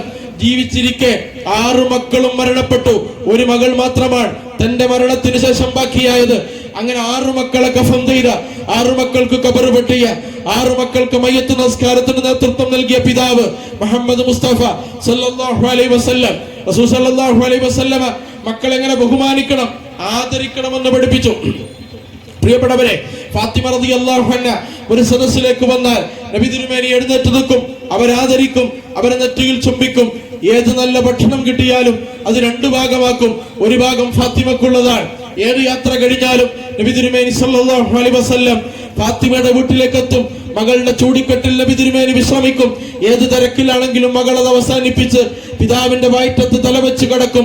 ഫാത്തിമത്തു കബദി, ഫാത്തിമന്റെ കരളിന്റെ കഷ്ണമാണ്. ഫാത്തിമ ആരെങ്കിലും സ്നേഹിച്ചാൽ അവൻ എന്നെ സ്നേഹിച്ചവനെ പോലെയാണ്. ഫാത്തിമ റളിയല്ലാഹു അൻഹയോട് നബിക്കുള്ള സ്നേഹം, ഏറ്റവും മികച്ച മക്കൾക്കുള്ള സ്നേഹവും പരിപാലനവും ശ്രദ്ധയും വാത്സല്യവും നൽകിയ പിതാവാണ് മുഹമ്മദ് റസൂലുള്ളാഹി സ്വല്ലല്ലാഹു അലൈഹി വസല്ലം. അതുപോലെ തന്നെ നിങ്ങൾ ആലോചിച്ചു നോക്കൂ, നല്ലൊരു വല്ലിപ്പയാണ് നബി തിരുമേനി സല്ലല്ലാഹു അലൈഹി വസല്ലം. പേരക്കുട്ടികളെ കളിപ്പിക്കുന്ന, അവർക്ക് പ്രാർത്ഥന പഠിപ്പിച്ചു കൊടുക്കുന്ന, ഒരു ദിവസം പുറത്ത് പേരക്കുട്ടികളെ ഇരുത്തി മുട്ടുകുത്തി കളിച്ചു കൊണ്ടിരിക്കുകയാണ്. ആരാണ് ലോകത്തെ വിപ്ലവത്തിന്റെ നാന്ദി കുറിച്ച, ലോകത്ത് ധാർമ്മികതയുടെയും നീതിയുടെയും അതുപോലെ തന്നെ ശക്തിയുടെയും അധികാരത്തിന്റെയും വിപ്ലവം 23 കൊല്ലം കൊണ്ട് ലോകത്ത് കാഴ്ചയില്ലാത്ത, സമാനതകളില്ലാത്ത വേഗത്തിൽ നടപ്പിലാക്കിയ വിപ്ലവകാരി ഒരു കുട്ടിയെ പുറത്തിരുത്തി മുറ്റത്ത് കളിപ്പിച്ചുകൊണ്ടിരിക്കാൻ ഒരാൾ വന്നിട്ട് പറയാൻ, മോനെ നിന്റെ വാഹനം മഹാനാണല്ലോ. അപ്പൊ നബി തിരുമേനി ഉടനെ പറയാൻ, വാഹനം മാത്രമല്ല വാഹനപ്പുറത്തിരിക്കുന്നവനും മഹാനാണ്, വാഹനപ്പുറത്തിരിക്കുന്നവനും മഹാനാണ്. അപ്പൊ നബി സല്ലല്ലാഹു അലൈഹി വസല്ലമ പേരക്കുട്ടികൾ അങ്ങനെ പെരുമാറി. അതുപോലെ തന്നെ നമുക്കറിയാം നബി സല്ലല്ലാഹു അലൈഹി വസല്ലം നീതിയോട് സ്വീകരിച്ച സമീപനമെന്നാൽ വല്ലാഹി ലൗ സരിഖത് ഫാത്തിമത്തു ബിൻതു മുഹമ്മദ് ലഖതഅതു യദഹാ, എന്റെ മകൾ ഫാത്തിമയാണ് കേട്ടുന്നെങ്കിൽ അവരെ ഞാൻ ശിക്ഷിക്കും എന്ന് നബി തിരുമേനി പറയാൻ. എനിക്ക് മക്കളില്ല, അതുപോലെ തന്നെ വെട്ടിബന്ധങ്ങളില്ല.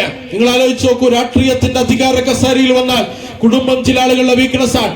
മക്കൾക്ക് വേണ്ടി എന്ത് വിട്ടുവീഴ്ചയും ചെയ്യാൻ ഭരണാധികാരികൾ തയ്യാറാണ്. അപ്പോഴാണ് വല്ലാഹി ലൗ സരിഖത് ഫാത്തിമത്തു ബിൻതു മുഹമ്മദ് ലഖതഅതു യദഹാ, എന്റെ മകൾ കട്ടാൽ അവളെ കൈ ഞാൻ വെട്ടും എന്ന് നബി തിരുമേനി പറയുന്നത്. അത്ര നീതിബോധത്തിൽ കർശനമുള്ള ഒരു നേതാവായി നബി തിരുമേനിയെ കാണുകയാണ്. ആത്മീയ തലത്തിലോ നിങ്ങൾ ആലോചിച്ചു നോക്കൂ, ദൈവം തമ്പുരാനുമായി മുഖാമുഖം സംവദിക്കാനുള്ള ആത്മീയതയുടെ അത്യുന്നത തലത്തിൽ വിരാജിച്ച നേതാവാണ് റസൂലുള്ളാഹി സ്വല്ലല്ലാഹു അലൈഹി വസല്ലം.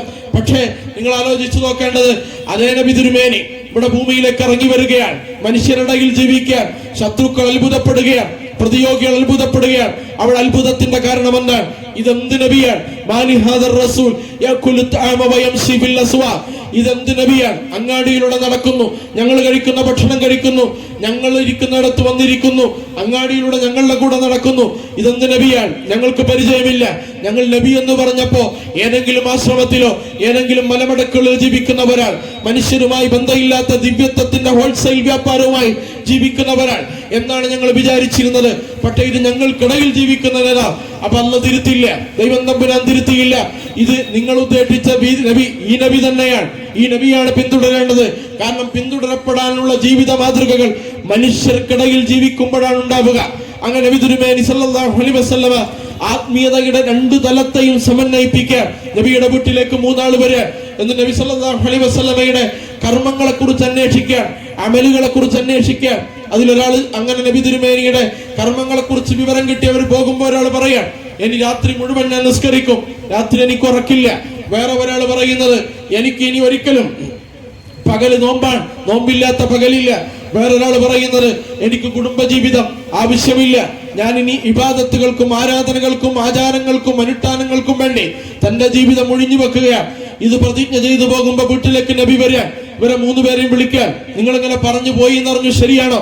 ശരിയാണ് നബിയെ, നിങ്ങൾ പ്രവാചകനാണ്, നിങ്ങളെ പോലെ ആയാൽ പോരാ, ഞങ്ങൾക്ക് കുറച്ചധികം കർമ്മങ്ങൾ ഉണ്ടാവണം. അപ്പൊ നബി തിരുമേനി പറയാൻ, രാത്രി ഞാൻ നമസ്കരിക്കാറുണ്ട്, രാത്രി ഉറങ്ങാറുണ്ട്, എനിക്ക് കുടുംബം ബന്ധുക്കളും കുടുംബജീവിതവും ഉണ്ട്.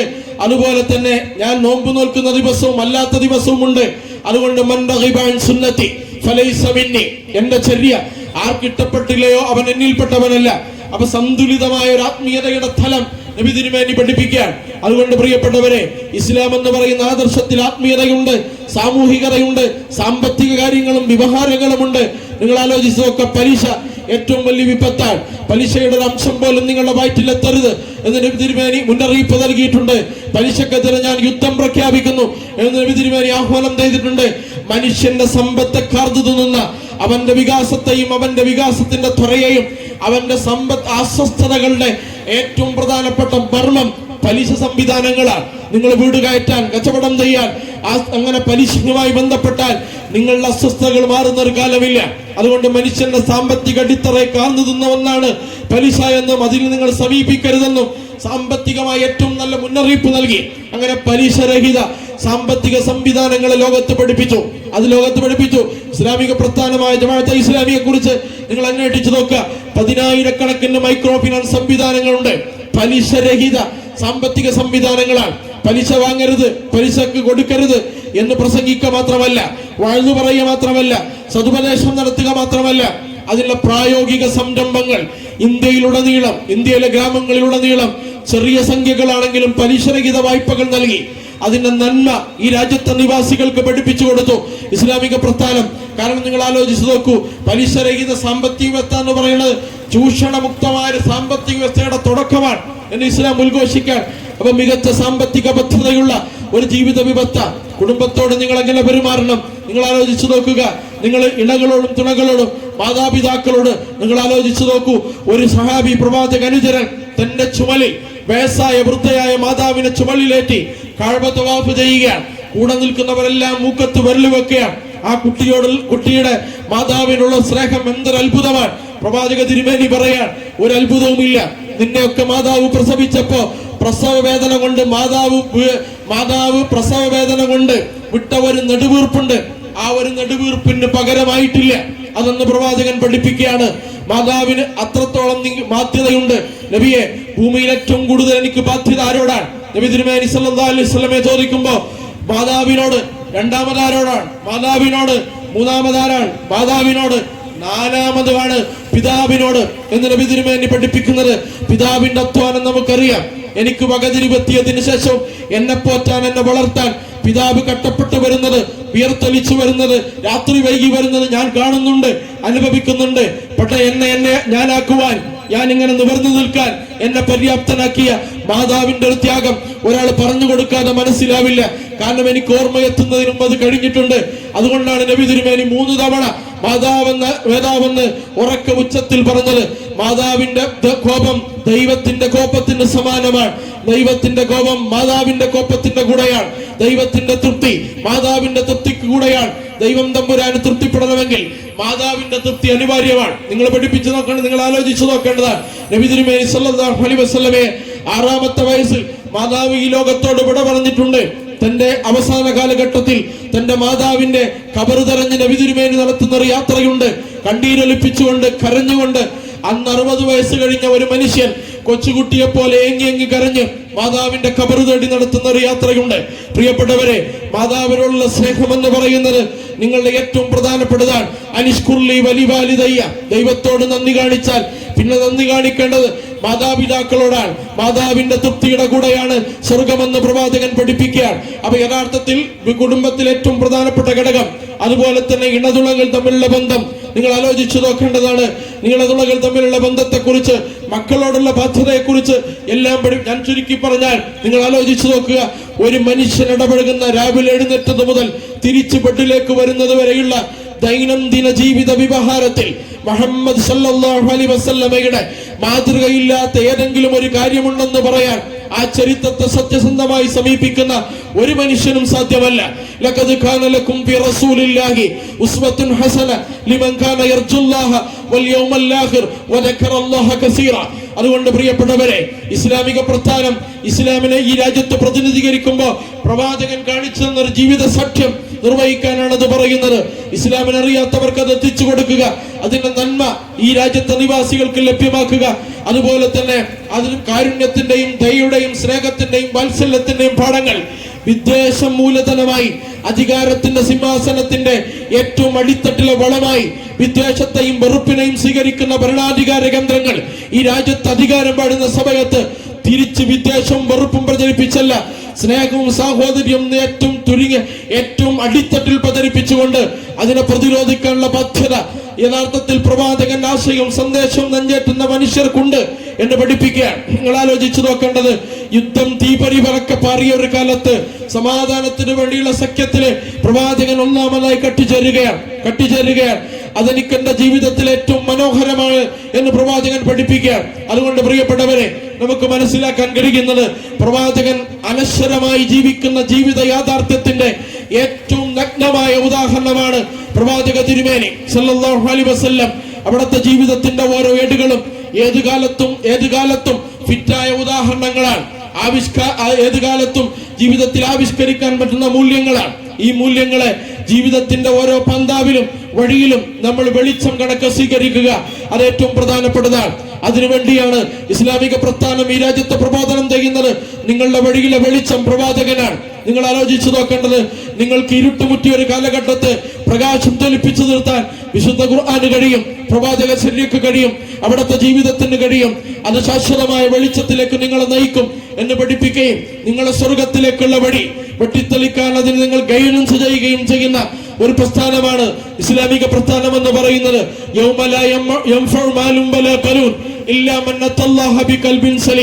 മുതൽ ഉപകാരപ്പെടാത്ത സമ്പത്തും ക്യാഷും നിങ്ങൾ എത്ര അട്ടിക്ക് വെച്ച് ഡെപ്പോസിറ്റ് വെച്ച് ജീവിച്ചാലും അത് ഉപകാരപ്പെടാത്തൊരു കാലമുണ്ട്. നിങ്ങളുടെ കയ്യിലുള്ള ആധാരം മറിച്ചു നോക്കിയാൽ മതി. എത്ര മനുഷ്യരുടെ തമ്പതിലുണ്ട്, അവരാരും ആ ഭൂമി കൊണ്ടുപോയിട്ടില്ല, അവരൊപ്പിട്ട കടലാസ് പോലും ശ്മശാനത്തിലേക്ക് കൊണ്ടുപോയിട്ടില്ല. അത് നിങ്ങളുടെ കയ്യിൽ തന്നെയുണ്ട്. സ്വന്തം ആധാരം എടുത്ത് മറിച്ചു നോക്കിയാൽ മനുഷ്യ ജീവിതയുടെ നശ്വരത നിങ്ങൾക്ക് ബോധ്യമാകും. അങ്ങനെ നശ്വരമായ ലോകത്തുനിന്ന് അനശ്വരമായ ലോകത്തേക്ക് പോകുമ്പോ സ്വന്തം കർമ്മങ്ങൾ മാത്രം നിങ്ങൾക്ക് മുതൽ കൂട്ടാക്കുന്ന ഒരു കാലമുണ്ട്. നിങ്ങൾ ചെയ്ത 3 കാര്യങ്ങൾ നിങ്ങൾക്ക് ബാക്കിയാകും എന്ന് പ്രവാചക തിരുമേനി പഠിപ്പിച്ചു. ഒന്നെന്താണ്? നിങ്ങളുടെ സുഹൃത്തുക്കളാണ്, സദഖത്തുൻ ജാരിയാണ്. നിങ്ങൾ മറ്റൊരു മനുഷ്യന്, വീടില്ലാത്തൊരു മനുഷ്യന് വീട് വെച്ചു കൊടുത്താൽ ആ മനുഷ്യൻ ചോർന്നൊലിക്കാതെ താമസിക്കുമ്പോൾ അദ്ദേഹത്തിന്റെ ഹൃദയത്തിന്റെ അടിത്തട്ടുന്ന് വരുന്ന ഒരു നെടുവീർപ്പുണ്ട്. അത് മതി നിങ്ങളുടെ ഖബർ പ്രകാശപൂരിതമാകാൻ. അതുപോലെ ഉപകാരപ്രദമായ ജ്ഞാനം നിങ്ങൾ നൽകിയാൽ അത് നിങ്ങൾക്ക് വെളിച്ചമാണ്, നിങ്ങളുടെ മക്കൾ നിങ്ങൾക്ക് വെളിച്ചമാണ്. വലതും സാലിഹുൻ യദഉലഹു. അങ്ങനെ ഈ 3 വെളിച്ചങ്ങൾ മാത്രം ബാക്കിയാവുന്ന ഒരു കാലമുണ്ട്. ആ കാലത്ത് പ്രവാചകന്റെ നേതൃത്വത്തിൽ പോകുന്ന സ്വർഗത്തിലേക്കുള്ള ഘോഷയാത്രയിൽ കുടുംബസമേതം അണിചേരാൻ നിങ്ങൾ പര്യാപ്തമാകാൻ, നിങ്ങളുടെ ജീവിതത്തെ ക്രമീകരിക്കാൻ ഈ പ്രസ്ഥാനത്തിന് കഴിയും. അത് ഇതിന്റെ ആദർശത്തിന്റെ സൗന്ദര്യമാണ്, ഇതിന്റെ മഹിമയും മഹത്വവുമാണ് എന്നാണ് ഇസ്ലാമിക പ്രസ്ഥാനം നിങ്ങളോട് പറഞ്ഞുകൊണ്ടിരിക്കുന്നത്. അതുകൊണ്ട് പ്രിയപ്പെട്ടവരെ, സേവനത്തിന്റെയും ആത്മീയതയുടെയും അതുപോലെ തന്നെ സാഹോദര്യത്തിന്റെയും രാഷ്ട്രീയ സൗന്ദര്യത്തിന്റെയും സാമ്പത്തിക വിശുദ്ധിയുടെയും ഏറ്റവും ഉന്നതമായ വഴി പ്രവാചക ജീവിതത്തിലുണ്ട്. ആ മാതൃക നിങ്ങൾ പിൻപറ്റുക. തീർച്ച നിങ്ങൾക്ക് ഇരുലോകത്തും അഭിമാനപൂർവ്വം നടക്കാമെന്ന വാഗ്ദാനമാണ് ഇസ്ലാം ലോകത്ത് എല്ലാ മനുഷ്യർക്കും നൽകുന്നത്. ആ വാഗ്ദാനം തന്നെയാണ് 7.5 പതിറ്റാണ്ട് കാലമായി ഈ രാജ്യത്ത് പ്രവർത്തിക്കുന്ന ഇസ്ലാമിക പ്രസ്ഥാനം നൽകുന്നത്.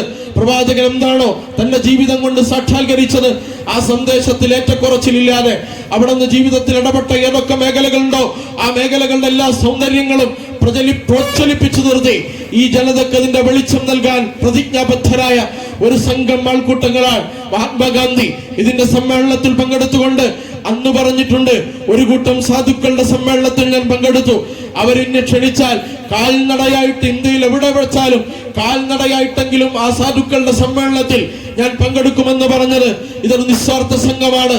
ഈ നിസ്വാർത്ഥ സംഘം എന്ന് പറയുന്നത് വലിയ ലക്ഷ്യം മുന്നിൽ കണ്ടുകൊണ്ട്, വലിയ സേവന പ്രവർത്തനങ്ങൾ ഏറ്റെടുത്തുകൊണ്ട്, വലിയ വലിയ ദൗത്യം നിർവഹിച്ചുകൊണ്ട് ഈ രാജ്യത്തെ ജനങ്ങൾക്ക് അതിന്റെ ഗുണം കിട്ടണമെന്ന് ആത്മാർത്ഥമായി ആഗ്രഹിച്ചുകൊണ്ട് ഇസ്ലാമിന്റെ നന്മകളെ ഈ രാജ്യത്തിന്റെ ഗ്രാമങ്ങളിലേക്ക് സന്നിവേശിപ്പിക്കാൻ പ്രതിജ്ഞാബദ്ധരായ ഒരു ജനവിഭാഗമാണ് ഇസ്ലാമിക പ്രസ്ഥാനം എന്ന് പറയുന്നത്. അതിന്റെ സംവിധാനങ്ങൾ, അതിന്റെ സംരംഭങ്ങൾ, നിങ്ങൾ പീപ്പിൾസ് ഫൗണ്ടേഷനെ കുറിച്ച് അറിയാം. വയനാട് ഏറ്റവും കൂടുതൽ നമുക്കറിയാം. കേരളം കണ്ട ഏറ്റവും വലിയ ദുരന്തമാണ് കഴിഞ്ഞ പ്രാവശ്യം വയനാട് നടന്നത്. മനുഷ്യന്റെ ബോഡികളാണ്, ബോഡി പാർട്സുകളാണ് നമ്മൾ സംസ്കരിച്ചത്. നിങ്ങൾക്കറിയാം, 116 മനുഷ്യരെ കണ്ടുകിട്ടിയിട്ടില്ല. ഒരു മനുഷ്യൻ അദ്ദേഹത്തിന്റെ കുടുംബത്തിന് വീട്ടിലേക്ക് വെള്ളം വന്നപ്പോ ജനൽ പിടിച്ചു നിൽക്കുകയാണ്. നിങ്ങൾ ആലോചിച്ചു നോക്കുക, അദ്ദേഹത്തെ പിടിച്ച് ഭാര്യ നിൽക്കുകയാണ്, കുട്ടികൾ നിൽക്കുകയാണ്, 4-5 മനുഷ്യർ ചേർത്ത് നിൽക്കുകയാണ്. വെള്ളം വന്നു, ഒന്നാമത്തെ വെള്ളം വന്നപ്പോ അവർ പ്രതിരോധിച്ചു, രണ്ടാമതും പ്രതിരോധിച്ചു നിർത്തി, മൂന്നാമത് പ്രതിരോധിക്കാൻ കഴിഞ്ഞില്ല. കുത്തിയൊലിച്ചു വന്ന ഉരുൾപൊട്ടലിനെ താങ്ങാൻ ശേഷി ആ മനുഷ്യ സഞ്ചയത്തിനുണ്ടായില്ല. അവസാനം ജനൽ പിടിച്ച കൈ മാത്രം അവിടെ ബാക്കിയായി. ബാക്കിയുള്ള മുഴുവൻ ശരീരവും അതിന്റെ അവശിഷ്ടങ്ങളും കിട്ടുന്നത് 40 കിലോമീറ്റർ അകലെയുള്ള ചാലിയാറിൽ നിന്നാണ്. പ്രിയപ്പെട്ടവരെ, നിങ്ങൾ മനസ്സിലാക്കേണ്ടത് ബോഡി പാർട്സുകളാണ്. തലയില്ലാത്ത ബോഡി, കാലില്ലാത്ത ബോഡി. കേരളത്തിനത് പരിചയമില്ല. ചെവിയെടുത്തിട്ട് മനുഷ്യന്, കുട്ടികൾ, സ്കൂളിൽ പോകുന്ന കുട്ടികൾ പോലീസ് അധികാരികളുടെ മുന്നിൽ വന്ന് ചോദിക്കുകയാണ്, സാറേ ഇത് മനുഷ്യന്റെ ചെവിയല്ലേ എന്ന് ചോദിക്കാൻ. അങ്ങനെ 116 മനുഷ്യരെ ഇനിയും കണ്ടെത്താൻ കഴിഞ്ഞിട്ടില്ല. കേരളം കണ്ട ഏറ്റവും വലിയ ദുരന്തം, അതിനതിജീവിക്കാൻ വർഷങ്ങളെടുക്കും ആ ജനത. പ്രിയപ്പെട്ടവരെ, അവിടെ സാന്ത്വനത്തിന്റെ സ്പർശമായി, ആശ്വാസത്തിന്റെ വാക്കുകളായി, തെളിനീരായി സന്നദ്ധ സേവന പ്രവർത്തനങ്ങളിലൂടെ ആ മനുഷ്യരുടെ ജീവിതത്തിലേക്ക് തിരിച്ചു കൊണ്ടുവരുന്ന പുനരധിവാസ പദ്ധതികളിലൂടെ ആ മനുഷ്യരുടെ ജീവിതത്തോട് പലരും ചേർന്ന് നിന്ന കൂട്ടത്തിൽ ഈ ആദർശ പ്രസ്ഥാനവും ചേർന്ന് നിന്നു. ആ മനുഷ്യരെ ചേർത്ത് പിടിച്ചു. പതിറ്റാണ്ടുകളായി ഇത്തരം ദുരിതങ്ങളും ഉണ്ടാകുന്ന മേഖലയിൽ IRW നിങ്ങൾ കണ്ടിട്ടുണ്ട്. അതുപോലെ തന്നെ മറ്റു സേവന സന്നദ്ധ സംവിധാനങ്ങൾ നിങ്ങൾ കണ്ടിട്ടുണ്ട്. കേരളത്തിന് സേവന സന്നദ്ധ മേഖലയിൽ ഒരു ദിശാബോധം കൈമാറുന്നത് ഈ പ്രസ്ഥാനത്തിന് പ്രധാനപ്പെട്ട പങ്കുണ്ട്. അതുകൊണ്ട് പ്രിയപ്പെട്ടവരെ, ഞാൻ ആവർത്തിച്ചു പറയാം, ഇതിന് നിങ്ങൾ പഠിക്കണം, വായിക്കണം, മനസ്സിലാക്കണം, അറിയാൻ ശ്രമിക്കണം. നിങ്ങൾക്ക് പറ്റില്ലെങ്കിൽ അതിനെ തള്ളാം, നിങ്ങൾക്ക് പറ്റില്ലെങ്കിൽ അതിനെ നിഷേധിക്കാം, അതിനോട് വിമർശനം ഉന്നയിക്കാം, വിയോജിപ്പ് ഉന്നയിക്കാം. നിങ്ങൾക്ക് പറ്റുന്ന മേഖല എന്തൊക്കെയുണ്ടോ അത് നിങ്ങൾക്ക് ചേർന്ന് നിൽക്കാം, ചേർത്ത് പിടിക്കാം. നിങ്ങൾ ഈ വലിയ പ്രസ്ഥാനത്തെ, മഹത്തായ സംരംഭങ്ങളെ, മനുഷ്യപ്പറ്റുള്ള ഇതിന്റെ സംസ്കാരത്തെ നിങ്ങളുടെ ജീവിതത്തിലേക്കും ആവാഹിക്കണം എന്ന് ആവർത്തിച്ച് ആവശ്യപ്പെട്ടുകൊണ്ട് ഞാൻ എന്റെ വാക്കുകൾ ഉപസംഹരിക്കുകയാണ്. ദൈവം തമ്പുരാൻ, ജഗന്യന്താവ് അല്ലാഹു സുബ്ഹാനഹു വ തആല നമ്മുടെ ചെറുതും വലുതും, രഹസ്യം പരസ്യം, അറിഞ്ഞും അറിയാതെയും ചെയ്ത പാപങ്ങൾ, സ്ഖലിതങ്ങൾ, വീഴ്ചകൾ പുറത്തു മാപ്പാക്കി തരുമാറാവട്ടെ. വയനാട് ദുരന്തത്തിന് വിധേയമായ ജനങ്ങളുണ്ട്, അതുപോലെ തന്നെ അതിജീവിതരായ ജനങ്ങളുണ്ട്. ദൈവം തമ്പുരാൻ ആ ജനതക്ക് അതിജീവിക്കാനുള്ള ശക്തി, കഴിവ്, ശേഷി പ്രദാനം ചെയ്യുമാറാവട്ടെ. ഫലസ്തീനിൽ നമുക്കറിയാം പിഞ്ചു കുഞ്ഞുങ്ങളടക്കമുള്ള നിരപരാധികളായ മനുഷ്യർ, ആയിരക്കണക്കിന് മനുഷ്യർ, സ്കൂളുകളിലെ പിഞ്ചു കുഞ്ഞുങ്ങൾ, 6 വയസ്സിന് താഴെയുള്ള 25,000 കുട്ടികൾ, അവരുടെ ശരീരം കഷ്ണം കഷ്ണമായി ചിഹ്നിച്ചു തരം നിൽക്കുകയാണ്. ആ ജനതക്ക് അതിജീവിതത്തിലുള്ള ശേഷി ദൈവം തമ്പുരാൻ പ്രദാനം ചെയ്യുമാറാവട്ടെ. അല്ലാഹു സുബ്ഹാനഹു വ തആല നമ്മുടെ എല്ലാ സൽക്കർമ്മങ്ങളും സ്വീകരിച്ച് ഇരട്ടി ഇരട്ടി പ്രതിഫലം നൽകുന്ന കർമ്മങ്ങളായി ദൈവം തമ്പുരാൻ അംഗീകരിക്കുമാറാവട്ടെ. അതുപോലെ തന്നെ നമുക്കറിയാം, ജീവിക്കുന്ന കാലം അത്രയും അവന്റെ സംരക്ഷണത്തിലും കാവലിലും തൃപ്തിയിലും പൊരുത്തത്തിലും ജീവിക്കാനുള്ള മഹാഭാഗ്യം നമുക്കും നമ്മുടെ കുടുംബത്തിനും ദൈവം തമ്പുരാൻ നൽകി അനുഗ്രഹിക്കുമാറാവട്ടെ. അതുപോലെ നമ്മുടെ കച്ചവടത്തിൽ, നമ്മുടെ ഇടപാടുകളിൽ, സമ്പത്തിൽ, വസ്ത്രത്തിൽ, ഭക്ഷണത്തിൽ ഖൈറും ബറക്കത്തും ദൈവം തമ്പുരാൻ വർദ്ധിപ്പിച്ചു തരുമാറാവട്ടെ.